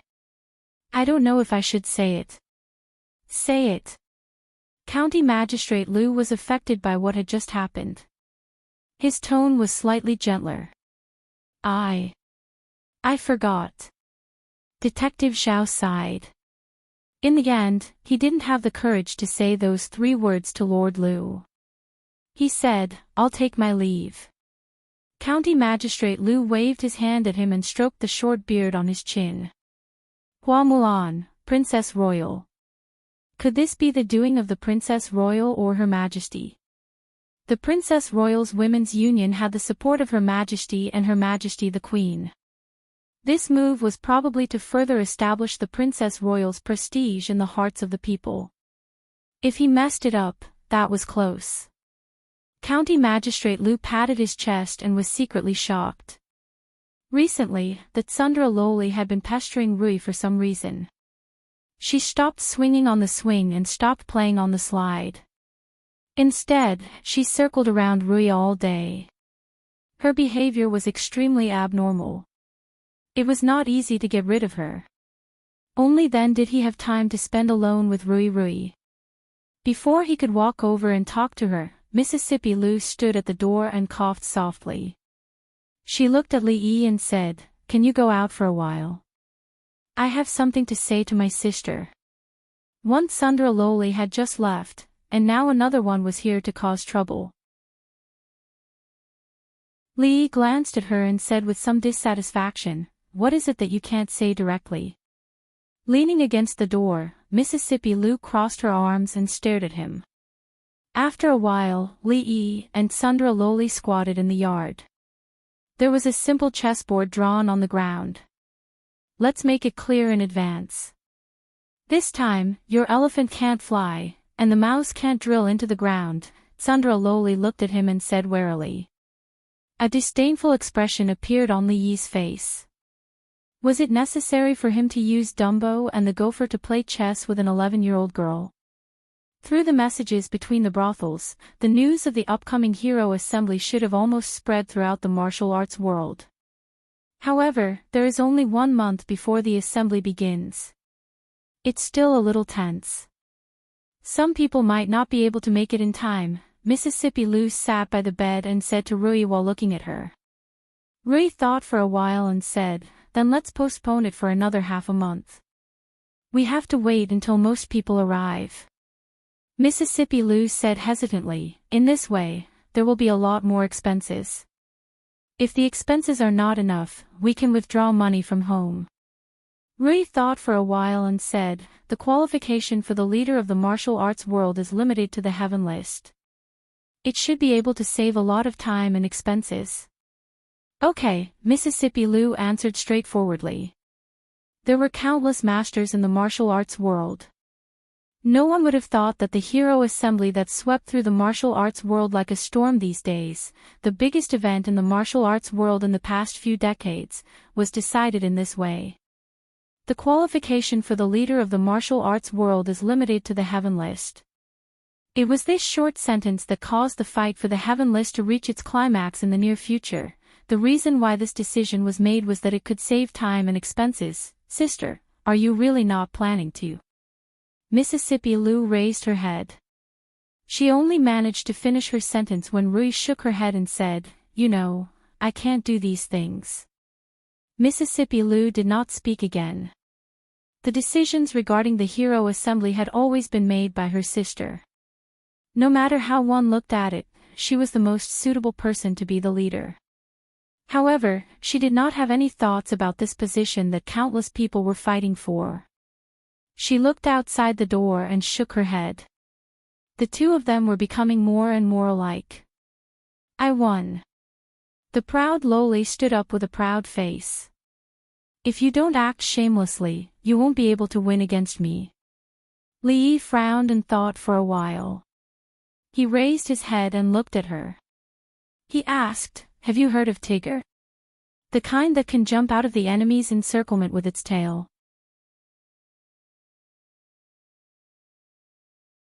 Chapter 528. Have you heard of Tigger? The proud girl paused and asked Yongning, who was standing beside Li Yi. Yes. Yongning nodded. Winnie the Pooh, Tigger, Air. I've heard of them. I'm done, you two teamed up to trick me. The proud girl walked angrily into the room. Royal sister, I didn't. I've really heard of them. If you don't believe me, I'll draw them for you. Yongning glanced at Li Yi and followed. It was very pitiful for her royal sister to not even know about Pretty Goat. Now, she had not even heard of Winnie the Pooh and Tigger. To her, this was unimaginable. Li Yi shook his head. She was done playing so soon. He still had a howling celestial dog that could eat an elephant that he had not sent out. Jingdo was under the feet of the emperor. Any strange movement was under the court's watch and would never cause too much trouble. The chaos in Jingdo caused by the eldest princess's incident did not last for long. Under the heavy pressure of the court, it gradually calmed in the following days. In the Jingdo brothels, peacock flies to the southeast was no longer heard of. On the market, it was also difficult to buy Romance of the Western Chamber and the Peony Pavilion, which had already been listed as banned. However, in a woman's boudoir that was difficult for outsiders to enter, there were a few thin books under her pillow and mattress. She would only read them in the quiet of the night. Sometimes her face would flush, and sometimes she would cry. There were also ghost-like figures wandering around the streets and alleys. Their eyes darted everywhere, fearfully avoiding the officials. If they saw a young woman poking her head out on the street, they would carefully approach, pull open a slit in their clothes, and say in a low voice, "Girl, do you want the excellent edition of Romance of the Western Chamber, the Peony Pavilion? 10 copper coins a copy, honest with all ages." The Women's Union, which had made a lot of noise, did not make any big moves after His Majesty lifted the eldest princess's confinement. They only made a lot of efforts to help the court carry out the new policy of women's marriage. Not only did they get a lot of praise in the court, but their influence among women was also growing day by day. The imperial court still did not give up on the investigation of John Doe. This kind of person who had ulterior motives and incited public opinion was really hateful.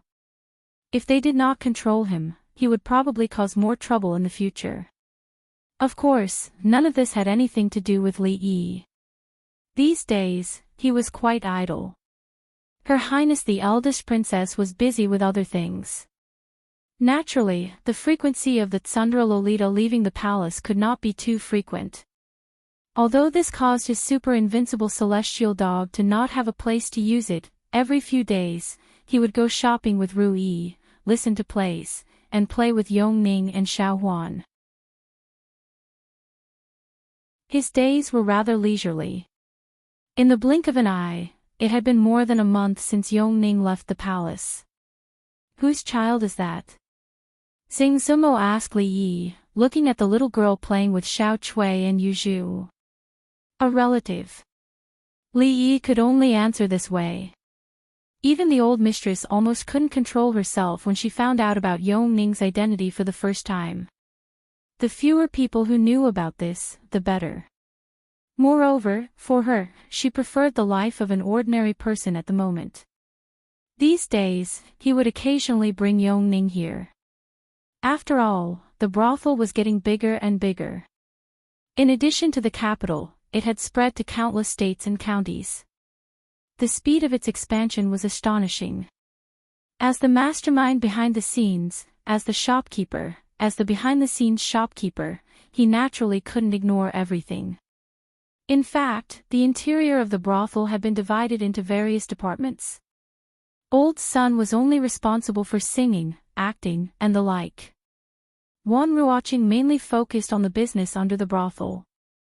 Xing Sumo, as the chief designer and general manager of the new lingerie, decided what the women who walked in front of the trend wore and how they wore it.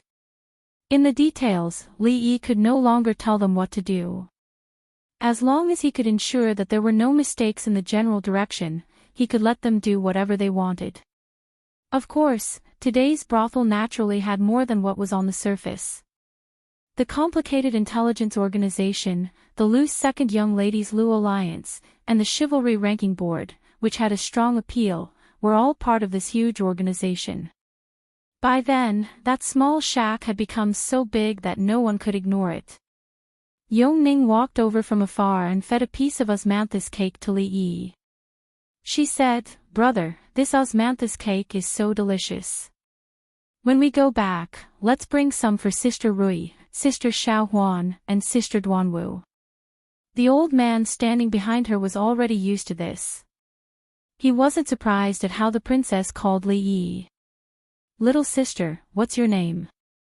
Xing Zumo squatted down and picked Yongning up. She tapped on her nose and asked, "My name is Li Sini." Yongning wasn't shy at all.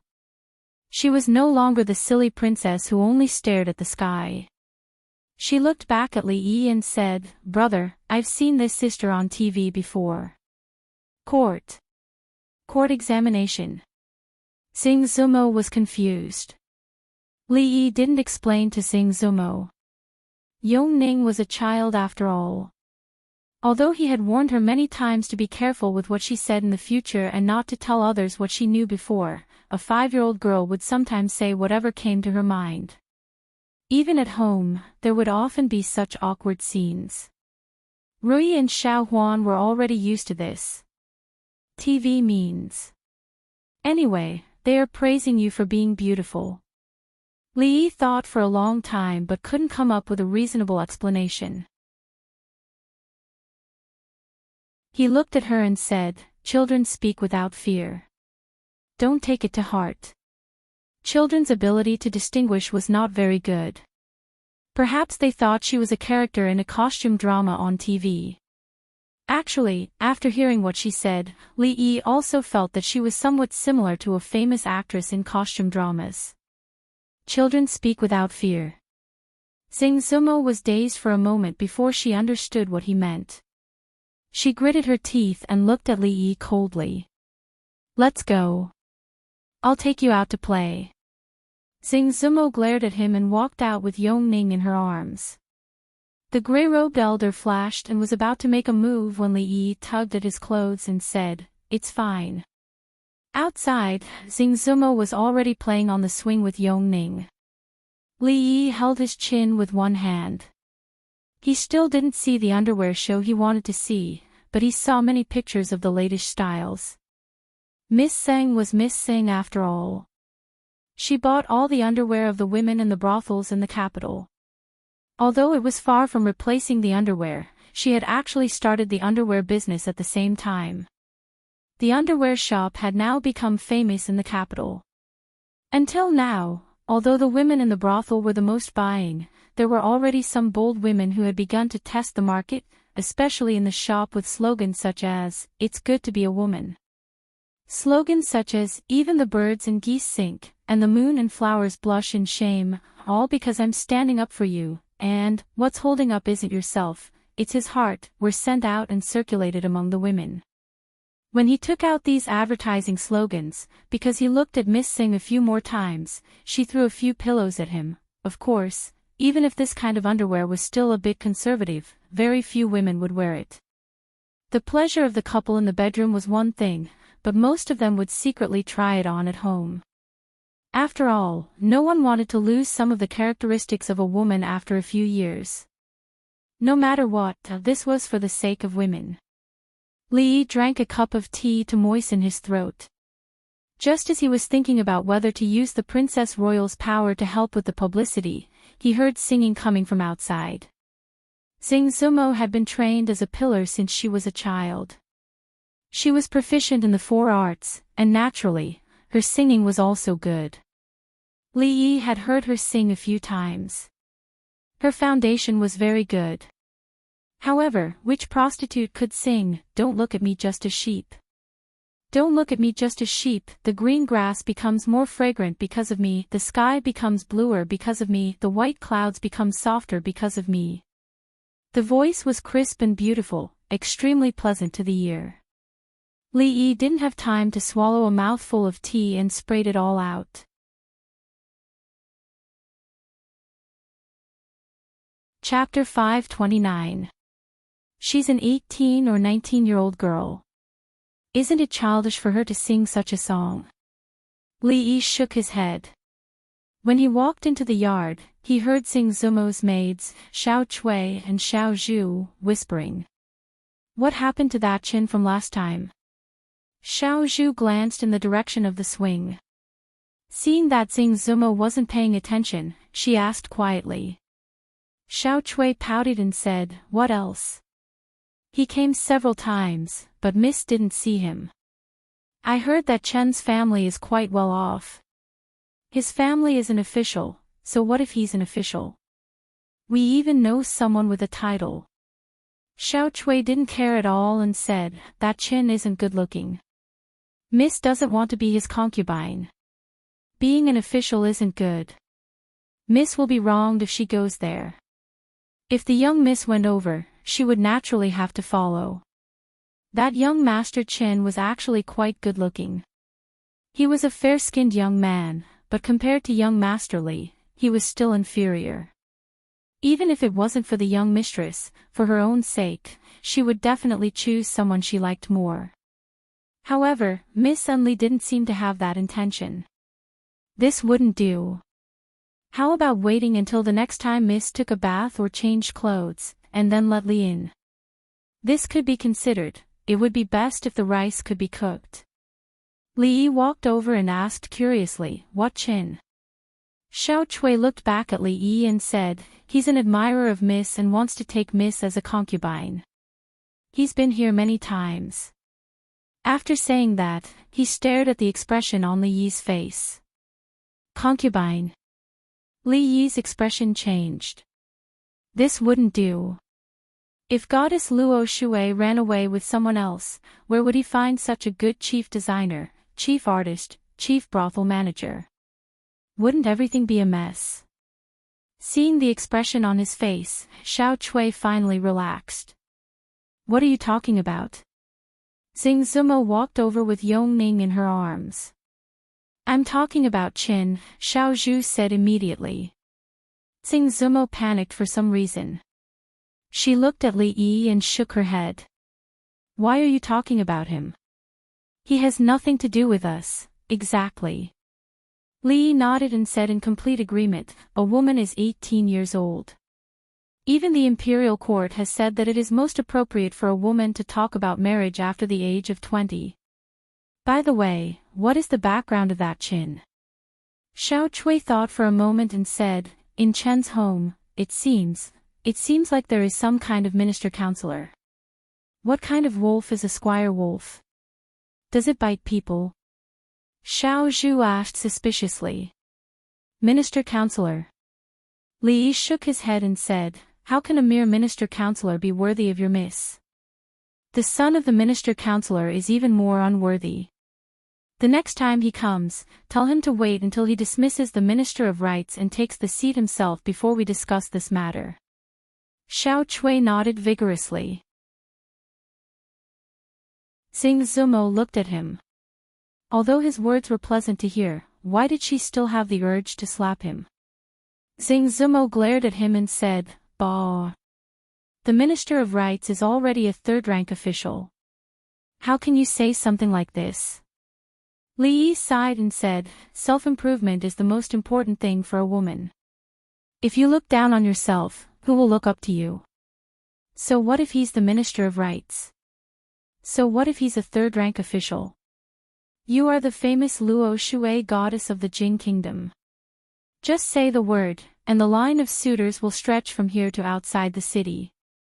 How can you not have this little bit of confidence? Xing Zumo, Li Yi waved his hand and said, don't worry, after today, I will arrange for a few more people to guard this place. If that Qin guy dares to disturb again, break his legs. I haven't thought about marrying yet. Xing Zumo glanced at him and said. Li Yi nodded and said, "That's right. As citizens of the Jing Kingdom, we must respond to the call of the country. Don't be in a hurry to marry." They came in a particularly relaxed mood, but they were a bit annoyed when they left. This bastard surnamed Qin, why did he come to make trouble at this critical time? Miss Zhang was only 18, 2 years away from turning 20. She couldn't even get a marriage certificate, let alone ask for a marriage. Besides, the Ministry of Rites was surnamed Qin. Wasn't this clearly related to Duke Chen's mansion? The Ministry of Rites was basically the territory of the Qin family, so this minister-counselor should be the same. He was probably a branch or relative of the Qin family, related to Duke Chen's mansion. There weren't many good people among them. Could he push Miss Zhang into the fire pit? Obviously not. He was willing to go through fire and water for a friend, even if he had to offend the Qin family for this. Although it seemed that he had already offended the Qin family a long time ago. Li Yi sighed. If Miss Zhang wanted to leave, he would really be reluctant. Although the two of them hadn't gotten along since the first time they met, they had gone through so many things together, not just because of her importance in the brothel and other places.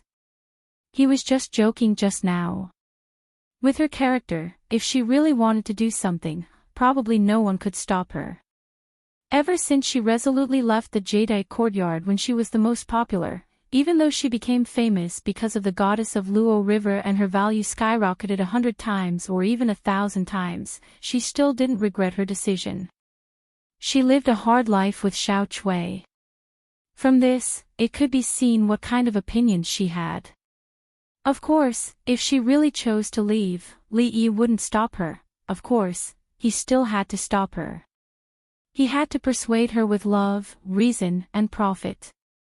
No matter what, he had to make her stay. No matter how selfish he was, he couldn't let her stay in the brothel for the rest of her life. That day would come eventually. Li Yi had a headache. Was there a way to completely solve this problem?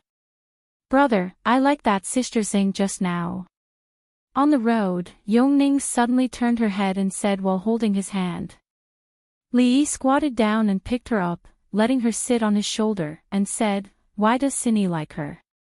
"She sings for Cindy," Yongning said while swinging her legs. Li Yi shook his head. Yongning's affection for Xing Zumo wasn't because she was willing to sing that kind of childish song for her.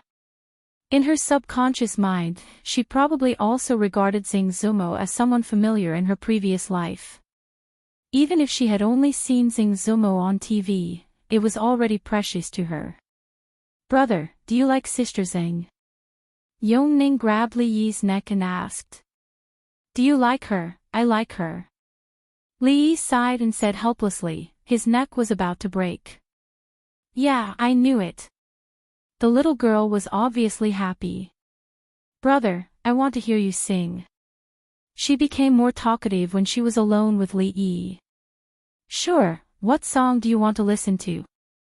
"Two Tigers." "Can you change to another song?" "Change what?" "How about Don't Look at Me, I'm Just a Sheep?" "I've heard it just now." Okay. Li Yi could only shake his head helplessly again. A moment later, a voice came. Two tigers running fast, one without ears, one without tail, how strange.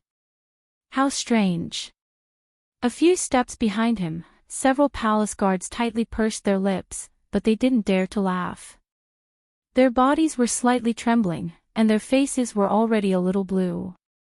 Even the faces of the two gray-robed old men twitched when they raised their heads to look ahead. Hearing a strange movement behind him, Li Yi turned around and saw their expressions.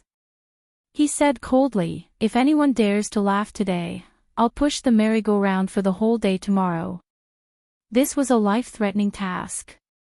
When the guards heard this, their expressions immediately turned serious and no longer showed the slightest hint of surprise. Li Yi turned around with satisfaction and continued to sing, "Two tigers, puff.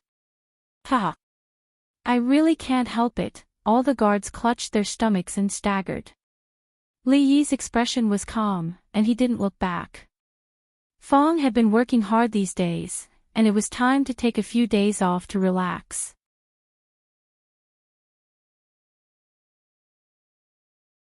Chapter 530. Don't underestimate me just because I'm a sheep. The intelligence of a sheep is unimaginable. Xiao Huan hummed the song she had just learned to prepare for tomorrow's Mid-Autumn Festival. Ever since she could remember, she had always spent the Mid-Autumn Festival in the stockade village. First, she spent it with the master and the young mistress. Then, it was only the young mistress and the young mistress. Then, she had the young master. From then on, the Mid-Autumn Festival was different from before.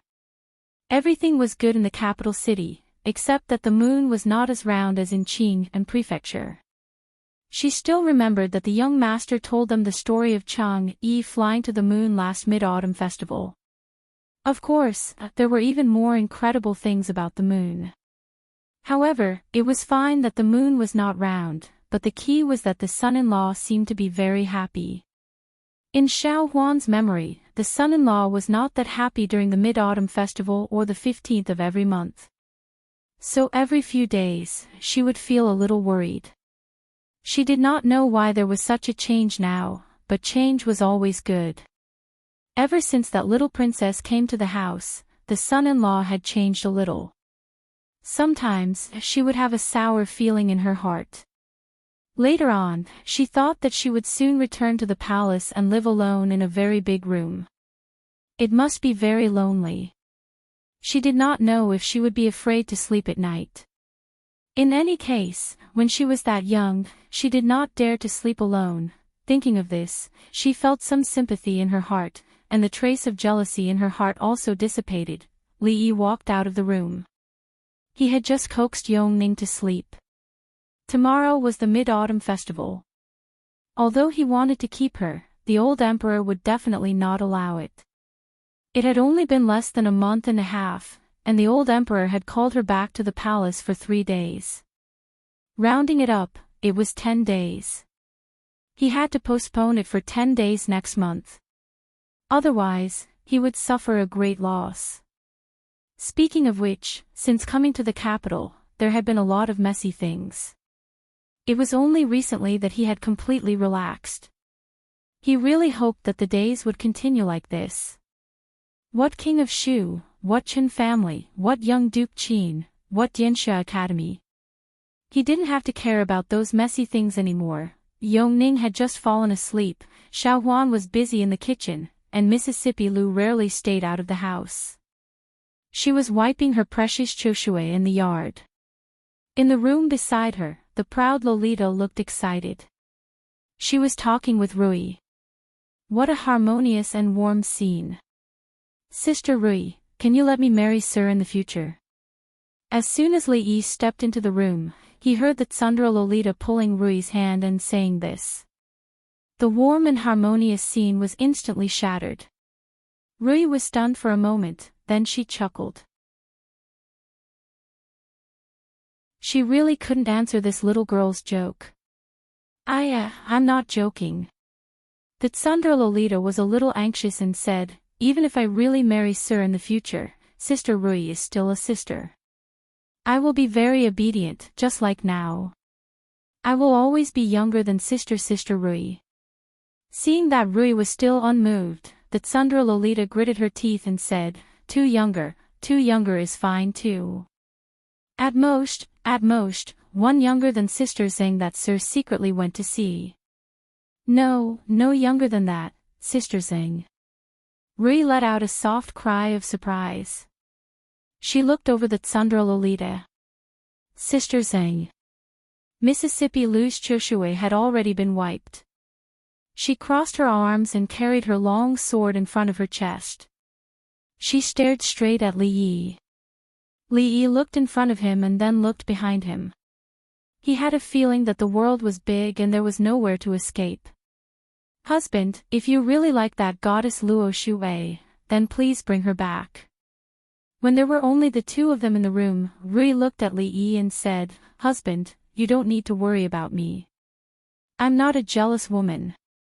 Among the noble officials in the capital, which one of them is like you? I'm afraid that after a long time, there will be gossip. Li Yi raised his eyebrows. Who would dare to gossip? Moreover, I've been married to you for so long, but I haven't had a child for you or for the Li family. Rui's expression was a little gloomy, but her expression was very serious. That Miss Singh can be considered talented and beautiful. She also has a good relationship with you. If she can enter the residence, I will feel better. Wife, don't joke. Li Yi looked at her and said with a smile, what do you mean by there will be a child? This kind of thing can't be rushed, since the last time, she couldn't figure out Rui's routine. She and Rui were biological sisters. Perhaps, their personalities were similar. According to Rui's personality, if he nodded slightly, the autumn water would be intimately touching his neck. He looked at Rui again and looked around. He asked suspiciously, tell me, where is the sword hidden? After a while, Li Yi came out of the room. Looking at the tightly shut door, he gritted his teeth and said, Li Bingning, come out. Inside the room, Rui's hand subconsciously caressed her abdomen and she sighed softly. After you leave the palace this time, don't cause any more trouble. Spend more time with those officials. For the rest of the time, stay in the residence. Don't interact with those shady people. In a luxurious carriage at the gate of the palace, a woman dressed in palace attire said to a young man. Xian understands. The young man's face was slightly pale. He lowered his head and said yes. He got out of the carriage and got into another carriage. Back to the King of Shu's mansion. He said in a low voice. The carriage slowly started and gradually disappeared into the street. The capital is still the same. The King of Shu murmured as the carriage moved forward with difficulty on the crowded street. He held a thick book in one hand and lifted the curtain with the other. At the same time, in the Qin mansion, another young man slowly walked out of the room while holding his chest. He took a few deep breaths of air and a strange smile appeared on his face. The taste of freedom, it's been a long time, greetings, little Duke. A timid voice sounded out from the side. Qin Yu turned to look at the unfamiliar maidservant, an expression of interest on his face. However, when he saw the long scar on the side of her face, he frowned and asked, why haven't I seen you before? I only entered the mansion half a month ago. The servant girl said carefully. Qin Yu didn't ask any more and just waved his hand in annoyance. I'll take my leave. The servant girl breathed a sigh of relief and left in a hurry. Although she had just entered the mansion, she had heard many rumors about the little Duke. There were many servant girls in the mansion who had been violated by him. Naturally, she was afraid of him. Xiao Mei, why are you in such a hurry? A rough voice of a man came from the side. The servant girl called Xiao Mei stopped in her tracks and said, Brother Wu, it's nothing. Yes, this is the backyard. Walk slowly and don't bump into anyone. The man nodded and said. Brother Wu, I understand. The servant girl nodded. Brother Wu was a favorite of Fifth Lord and was a very good person. When a few servants bullied her last time, he had stood up for her and had always taken good care of her. All right, you can go. I still have something to do. The man waved his hand, turned around, and left. The servant girl named Xiao Mei stood there in a daze for a while. She sighed, and a complicated expression appeared on her face. Only when a voice calling for her came from the front did she respond and quickly run over.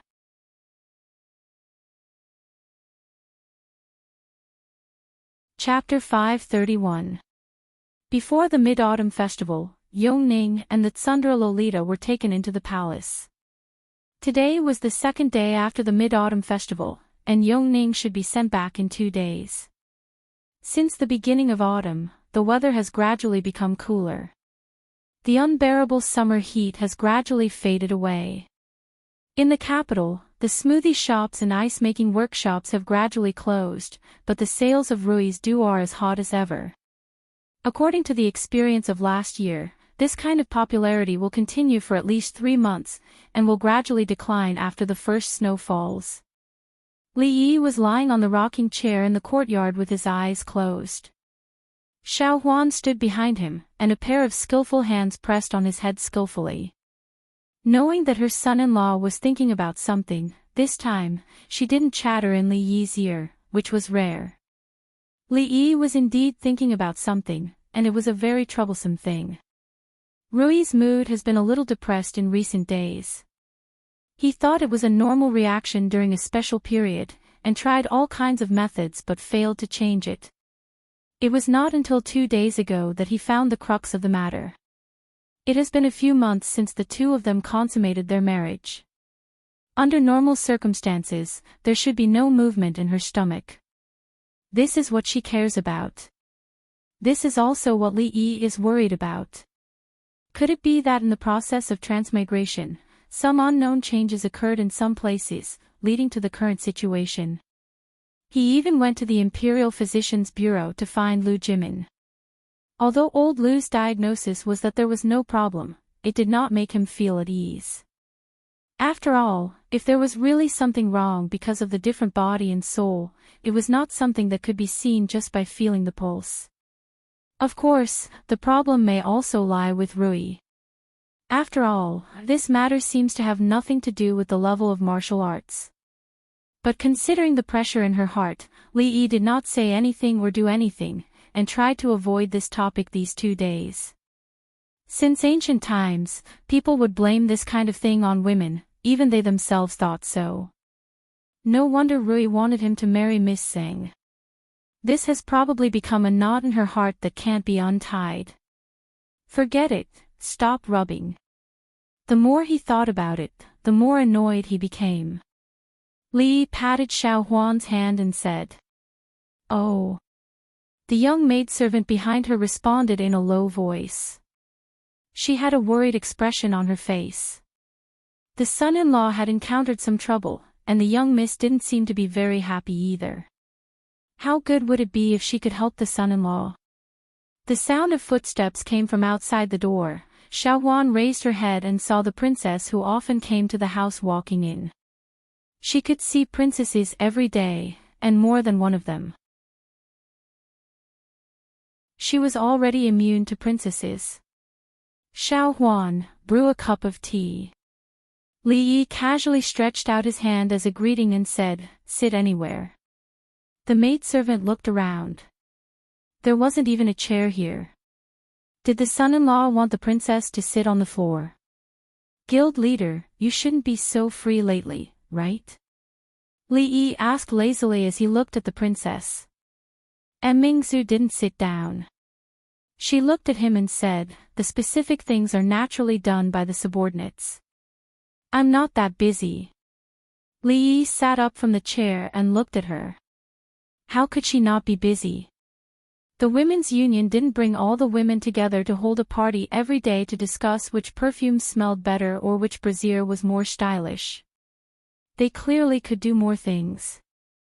And Mingzu looked at him and asked, "When the women of the noble families in the capital unite, they can indeed do some practical things for more women. How did you think of it?" Li Yi stood up from the chair and said, "What do you mean, how did I think of it? The women's union is the crystallization of the wisdom of the women in the capital. What does it have to do with me?" The princess nodded and said, "I always feel that the women's union can do more than help the court implement the law of delaying the age of marriage for women. What do you think?" Li Yi waved his hand and said, "I don't understand the matters of you women, say a few words." And Mingzu looked at him and said, "Delaying the age of marriage for women and standardizing the midwifery procedures were all proposed by you." "I really don't understand, say it." Li Yi hesitated for a moment and said, "Then I'll simply say a few words." "I'm all ears," the princess said as she sat in the chair that Li Yi had just sat in. This women's union, of course, has more than just that. Women are of low status and are often bullied. In this case, even the government sometimes doesn't give them justice according to the law. Your women's union can act as an umbrella for these women. While standardizing the law, you can also return a clear sky to the capital. After the implementation of the new marriage law, it will make the lives of many poor families in the capital more difficult. You can provide these women who have reached the age of 13 with jobs that they can do. For example, embroidery, printing and dyeing, perfume workshop, soap workshop. These jobs are actually suitable for women so that they can support themselves and even the whole family. Open up a female school, pick out some talented women, and focus on training them. For example, female doctors, female accountants, female shopkeepers, female spies, female assassins, and so on. Our business will grow bigger and bigger in the future, so we can't do without these. Female spies, female assassins.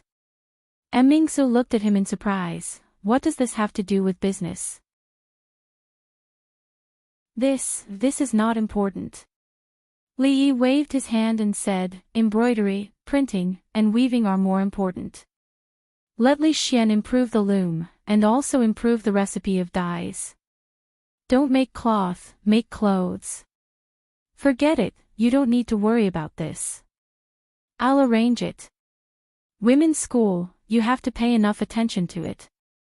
Don't teach women's commandments, don't read women's biography, learn management, learn technology.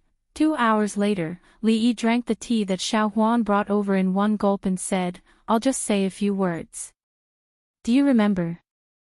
Mingzi nodded, then shook her head and said, to do so many things, I'm afraid it will cost a lot of money. The national treasury is already tight, they won't use the extra money on these things. The imperial court. Li Yi curled his lips. If the imperial court wanted to interfere, he wouldn't agree to it. Li Yi looked at the princess and asked, are you short of money? Is Li Xian short of money? I'm short of money, I'm short of money. Mingsu thought for a while, then shook her head and said, not short of money. Li Yi asked again, since we are not short of money, why do we need to ask the imperial court? Does this matter have anything to do with the imperial court? Mingsu thought for a while, but still didn't understand what he meant.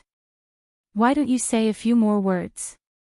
Li Yi sighed and said, then I'll say a few more words.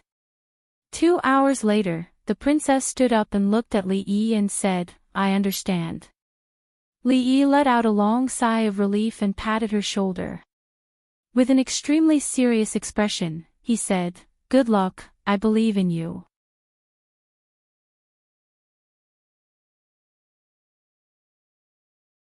Chapter 532. Something is not quite right. Before the princess left, she suddenly turned around and looked at Li Yi with bright eyes.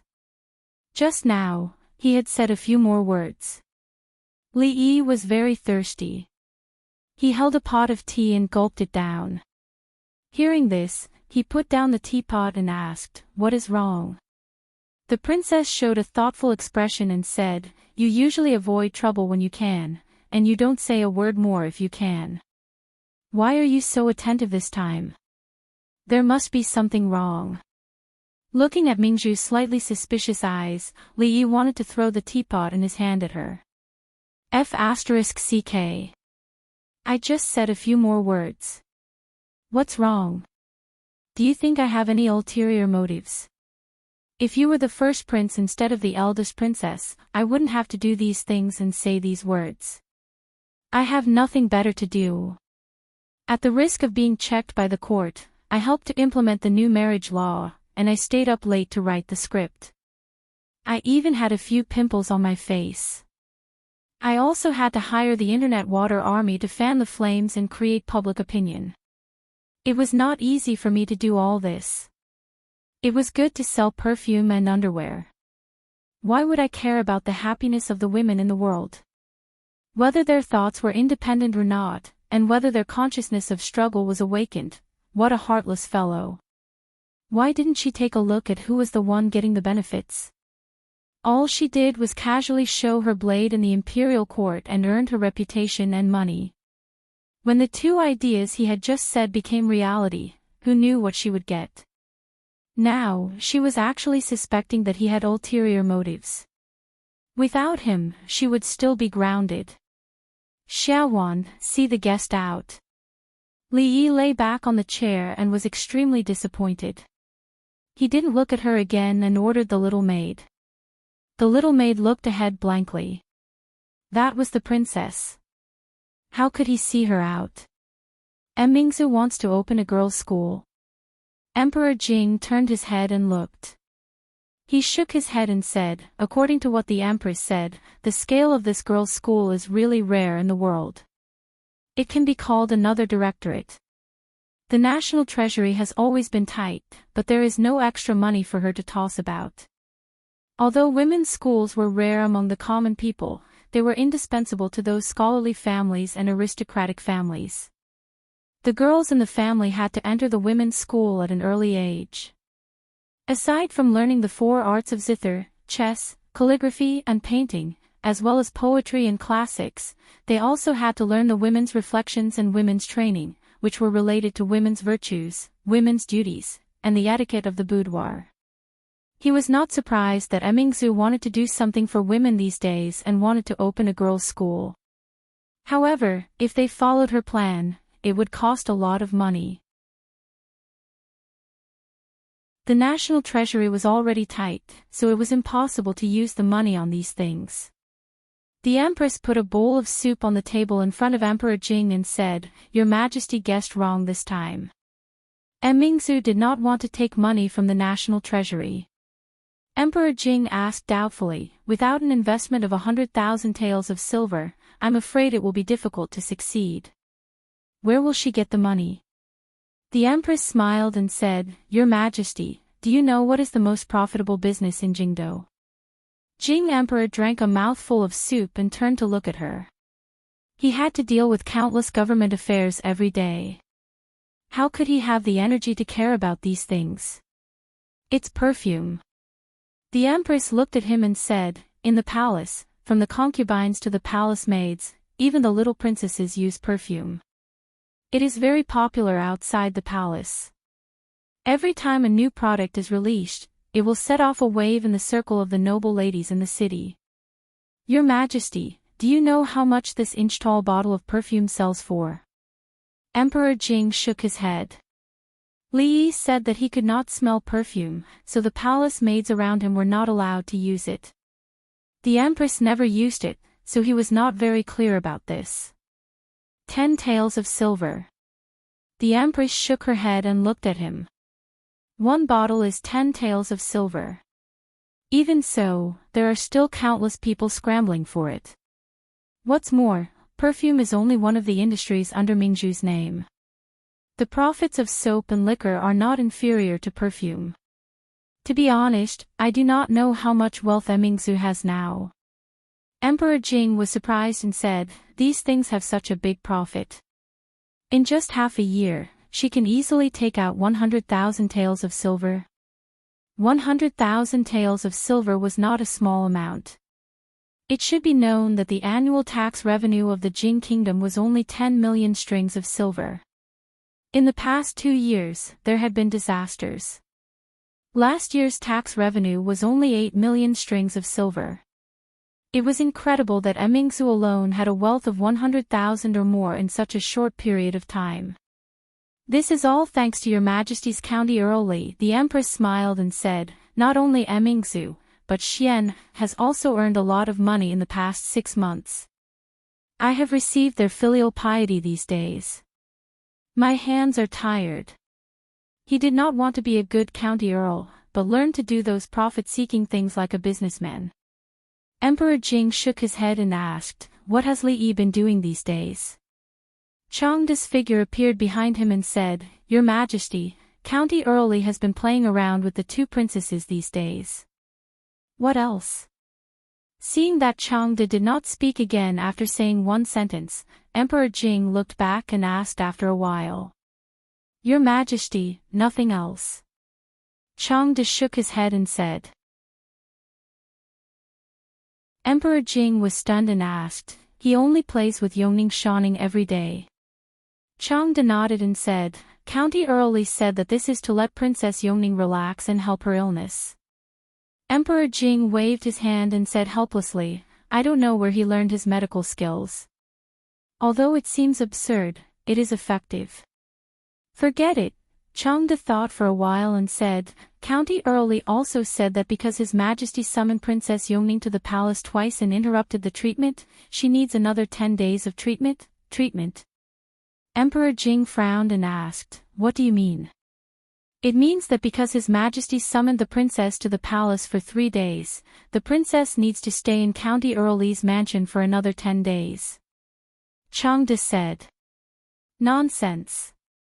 Emperor Jing slammed the table and said, "A monarch does not joke. I said 2 months, so it is 2 months. Not a day more, not a day less.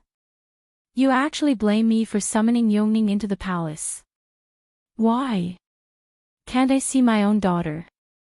Changde sighed and said, "County Earl Li said that the last 10 days are very important. If something goes wrong, I am afraid that all the previous efforts will be wasted. Her Royal Highness may become like before." Hearing this, Emperor Jing's body shook slightly. How could he forget that stupid expression and empty eyes? After a moment of silence, he gritted his teeth and said, 10 days, forget it. 10 days is 10 days. Thinking of another thing, Emperor Jing suddenly asked, "Where did Shaning go? Why haven't I seen her these days?" Changde pondered for a moment and said, "Didn't His Majesty order that Princess Shaning can go out of the palace these days?" Only then did Emperor Jing remember that Shou Ning had thrown a tantrum and threatened to go on a hunger strike. He had a headache before he agreed. In these 2 months, he could go out of the palace to see Yongning. Did she go every day? After a while, an angry voice came from the Hall of Diligent Government. "Is it not enough to kidnap my daughter? Do you want to kidnap another one?"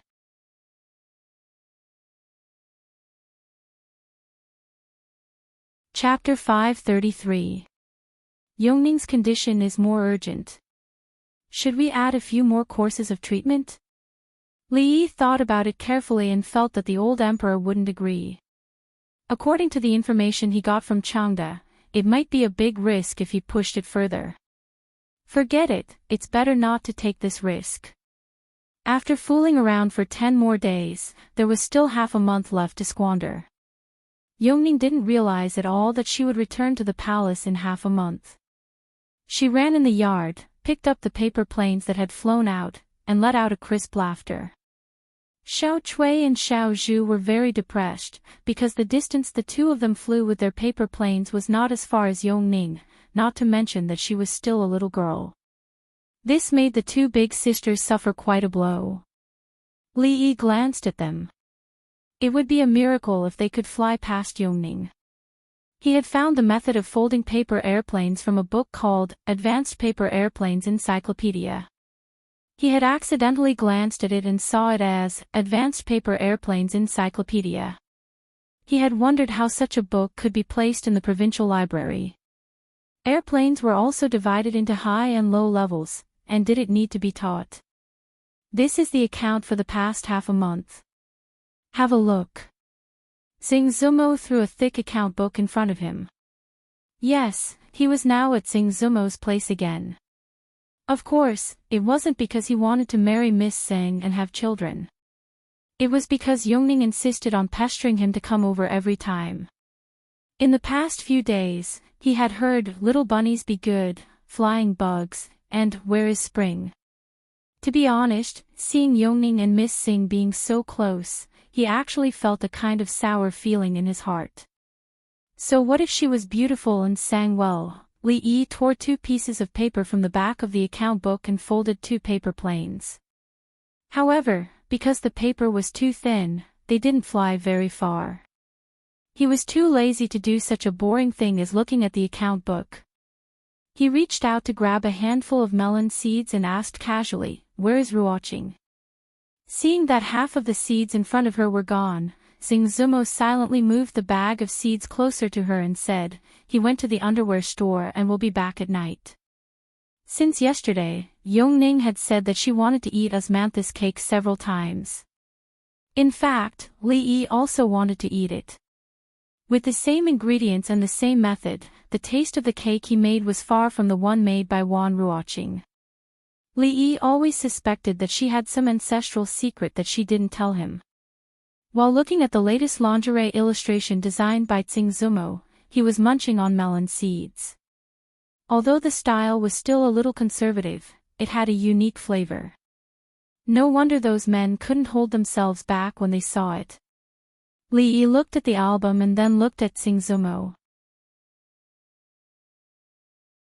He imagined a certain scene and felt that he wouldn't be able to hold himself back if it were him. "Why are you looking at me?" Tsingzumo subconsciously hid back. She always felt that Li Yi's eyes could see through her clothes and see the purple underwear she was wearing today. It was an indescribable strange feeling. "I won't lose a piece of flesh just by looking," Li Yi said and rubbed his nose. Fortunately, it wasn't bleeding, but he didn't dare to look again. Once you started eating melon seeds, you couldn't stop. Li Yi finished the one in his hand. When he reached out again, he found that Tsingzumo was holding the bag in her hand and looking at him angrily. She looked at Li Yi and said, "That's all there is left." Li Yi curled his lips. "Tisk, it's just melon seeds, and it's even the original flavor. It's as rare as anything." If he told her that melon seeds had 5 spice, cream, jujube, and cucumber flavor, wouldn't this woman go crazy? If it was in the future, he wouldn't want such disgusting melon seeds even if they were given to him. "Look, what's that?" Li Yi inadvertently glanced behind Tsingzumo and suddenly widened his eyes. He said with great surprise, "Guanyin Bodhisattva has appeared." "What?" Tsingzumo hurriedly turned around. When she saw the empty sky without even a single cloud, she finally realized something. Li Yi held the embroidered bag in his hand and ignored Tsingzumo's murderous eyes. He pointed at a style of underwear and said, "This color can be a little more colorful, a little wilder." Tsingzumo glared at Li Yi and stood up angrily. When she turned around and walked to Yongning, she immediately put on a smile and said, "Cindy, come here. Sister will help you fly." Okay. Yongning said happily. She looked at Li Yi and found that he had his back to her. She quietly ran to Tsingzumo and whispered, "Shoot, Sister Tsing, come here. I'll tell you a secret." "What secret does Cindy want to tell sister?" Tsingzumo squatted down and asked with a smile. Yongning looked at Li Yi again and whispered, "Last time I asked brother if he liked Sister Tsing. Brother said he liked her." Tsingzumo was startled. She could roughly guess what the scene was like at the time. However, she still had a little expectation in her heart. She asked, "How did Cindy ask?"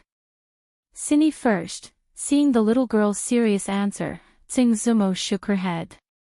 It was not much different from what she had guessed. However, he was probably just coaxing the little girl. How could he like her?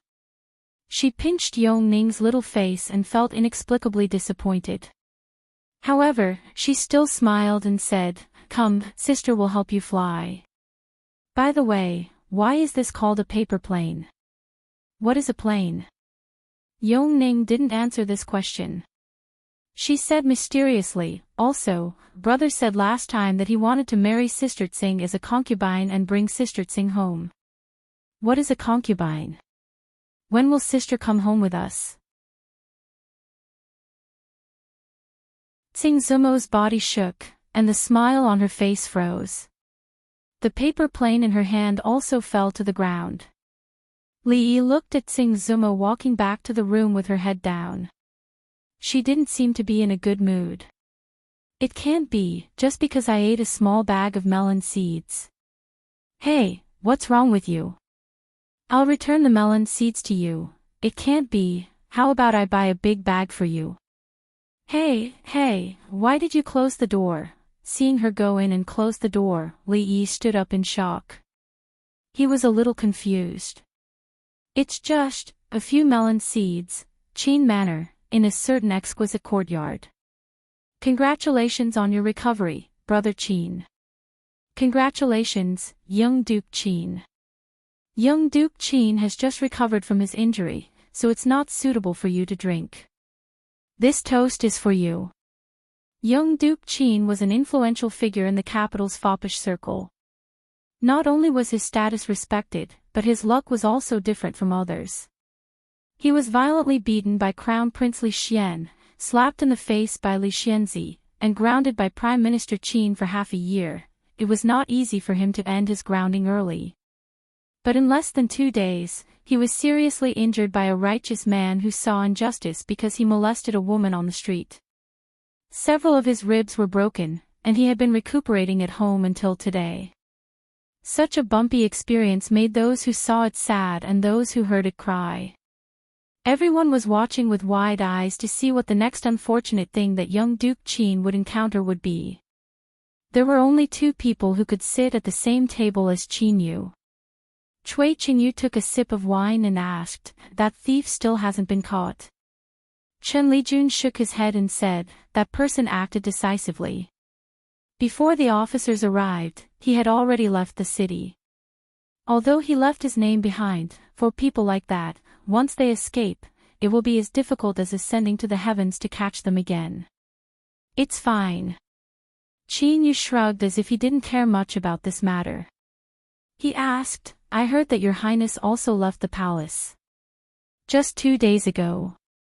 Cui Qingyu nodded and said, "With your highness's temper, why didn't you find trouble with that person?"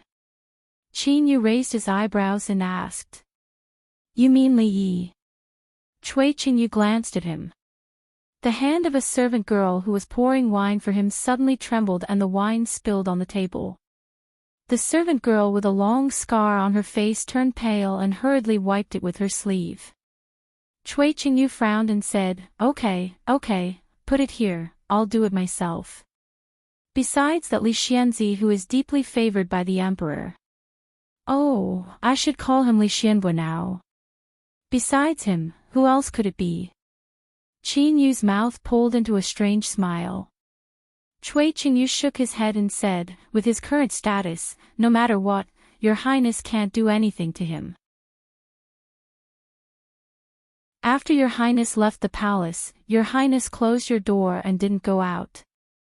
I heard from the servants of the prince's mansion that your highness only read books every day and seems to have completely changed your temperament." Cui Qingyu's voice gradually became smaller. The servant girl with a scar on her face retreated to the back. She lowered her head and bit her lips. Her eyes were extremely complicated.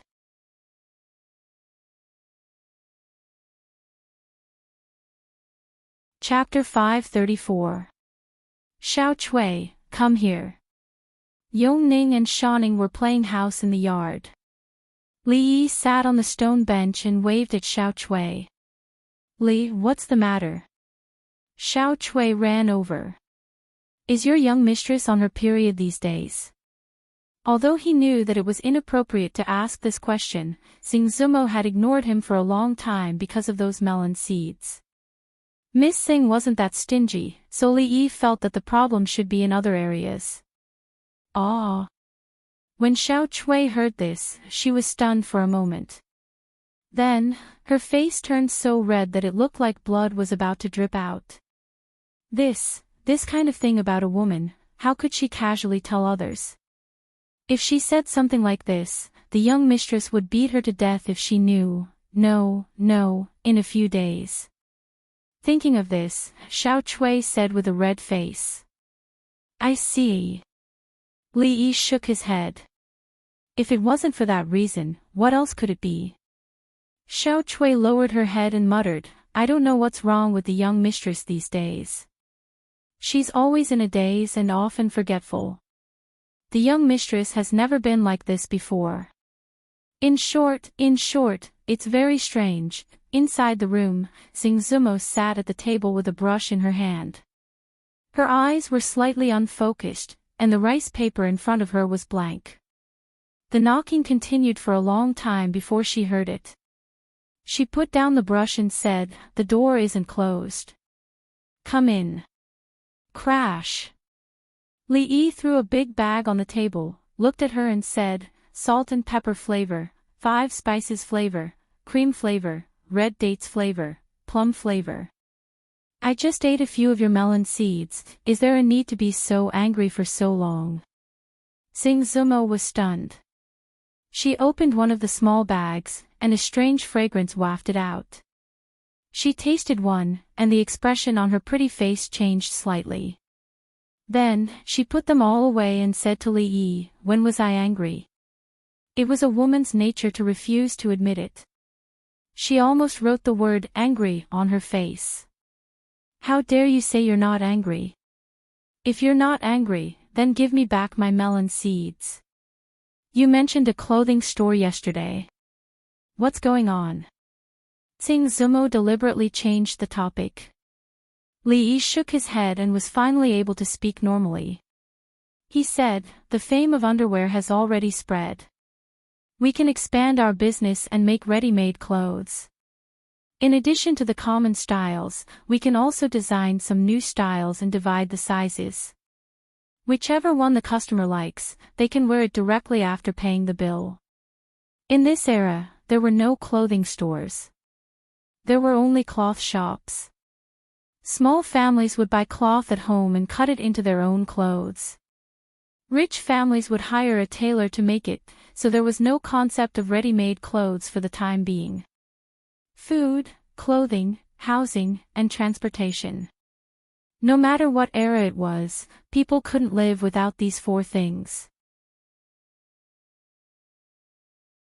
If you were to engage in these 4 industries, you would never have to worry about being eliminated by the times. Although she would be involved in the ready-made clothing industry together with Her Royal Highness, she had always contributed money, manpower, and effort. She would just sit back and wait for her share of the profits. She would not ask about the management. Sing Zumo said while eating melon seeds, after opening 2 new underwear stores, there is a lack of manpower. If we want to open a ready-made clothing store, we will need more women who are good at needlework. I'm afraid the brothel will not be able to find so many. Lee waved his hand and said, "Don't worry about this. There will be no shortage of manpower soon." Near the capital, the new marriage law was enforced. In the following period of time, there would be many women between the ages of 13 and 16 staying at home doing nothing. This was also a headache for the court. If they could have something to do and solve the problem of employment for women of the right age, the court would definitely strongly support it. Then when Sister Ruoqing comes back, I will discuss it with her. Sing Zumo said, then looked at Lee and said, I have something to ask you." "What?" Lee looked back at her. "You." Sing Zumo opened her mouth and thought about it. In the end, she didn't say anything. She waved her hand and said, "Forget it, it's nothing." It was very impolite to not finish a sentence, especially for people with obsessive-compulsive disorder. This time, Lee was not in a hurry to leave. He looked at her and asked, "What is it?" "Nothing, you can go." Sing Zumo waved her hand impatiently. "Really? Really? Then let me grab a handful of melon seeds before I go. I want the creamy ones." The Wang family village was a small village less than 10 miles away from the capital. Although the Wang family village was located outside the most prosperous capital of the Jing kingdom, it didn't have much of the capital's glory. The dozens of families in the village relied on the thin fields at the front of the village to eat. When the year was good, they could drink thin rice every meal. When the year was bad, the family had to tighten their belts and pray for God's blessing. Wang Lao was an ordinary villager in the Wang family village. At this time, he was squatting on a rock in the yard, smoking a pipe and sighing. "Dad, it's time to eat." A little girl about 10 years old, wearing coarse clothes and an apron, came out of the dilapidated house. She walked in front of him and said timidly, "Eat, eat, eat. You only know how to eat all day. You won't be able to get married." Wang Lao was angry when he saw his third daughter and waved his hand impatiently. Seeing this, the little girl's body trembled and hurriedly retreated back into the house.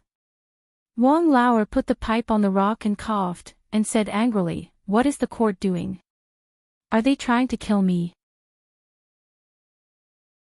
His wife was disappointing and gave him 3 daughters in a row. Although he still had a strong desire to have a son, he didn't dare to have another one. If he gave birth to a daughter, he wouldn't be able to continue living. Although they were daughters, they were also his children.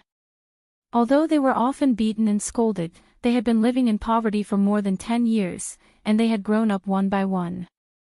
His eldest daughter was 14 years old and had just been engaged. The second daughter was 13 years old and was also at the age to get married. He thought that if his 2 daughters got married, there would be 2 mouths to feed at home, and he would have betrothal gifts from 2 families, so he could live a better life. However, he didn't expect that his eldest daughter would get married in a month. The court suddenly issued an order that women couldn't get married before they were 16 years old. This delayed the 2 children all of a sudden. Wang Lao suddenly felt a lot of pressure and couldn't live anymore. King Court, they don't let people live. Wang Lao scolded angrily. A middle-aged woman poked her head out of the house and said, "Keep your voice down. If someone hears you, you'll be punished." It would have been better if she hadn't said it. As soon as this matter was brought up, Wang Lao became even angrier. He jumped down from the rock and scolded, "What's going on? They're allowed to have children, but I'm not allowed to talk about it. I just want to talk about it. This King Court, they even care about me marrying off my daughter. Wang Lao, who are you calling King dog?" Following this voice, an official dressed in black walked in from outside. "This King Wang Ergu, he owes me 2 copper coins and hasn't paid me back in a month." Wang Lao looked at the official with a fawning expression and asked, "Sir, what brings you here today?" The official waved his hand and flipped through a booklet in his hand. He went straight to the point and said, "Wang Lao, your Zhaodi and Indi are both over 13 years old, right?" When Wang Lao heard this, he was stunned for a moment. His expression immediately changed and he said warily, "Sir, my Zhaodi and Indi are both betrothed. I don't care if they are betrothed or not, as long as they are over 13 years old." "Oh right, your Liudi." Wang Lao's face was full of fear. My Liudi is only 10 years old. She is still a child."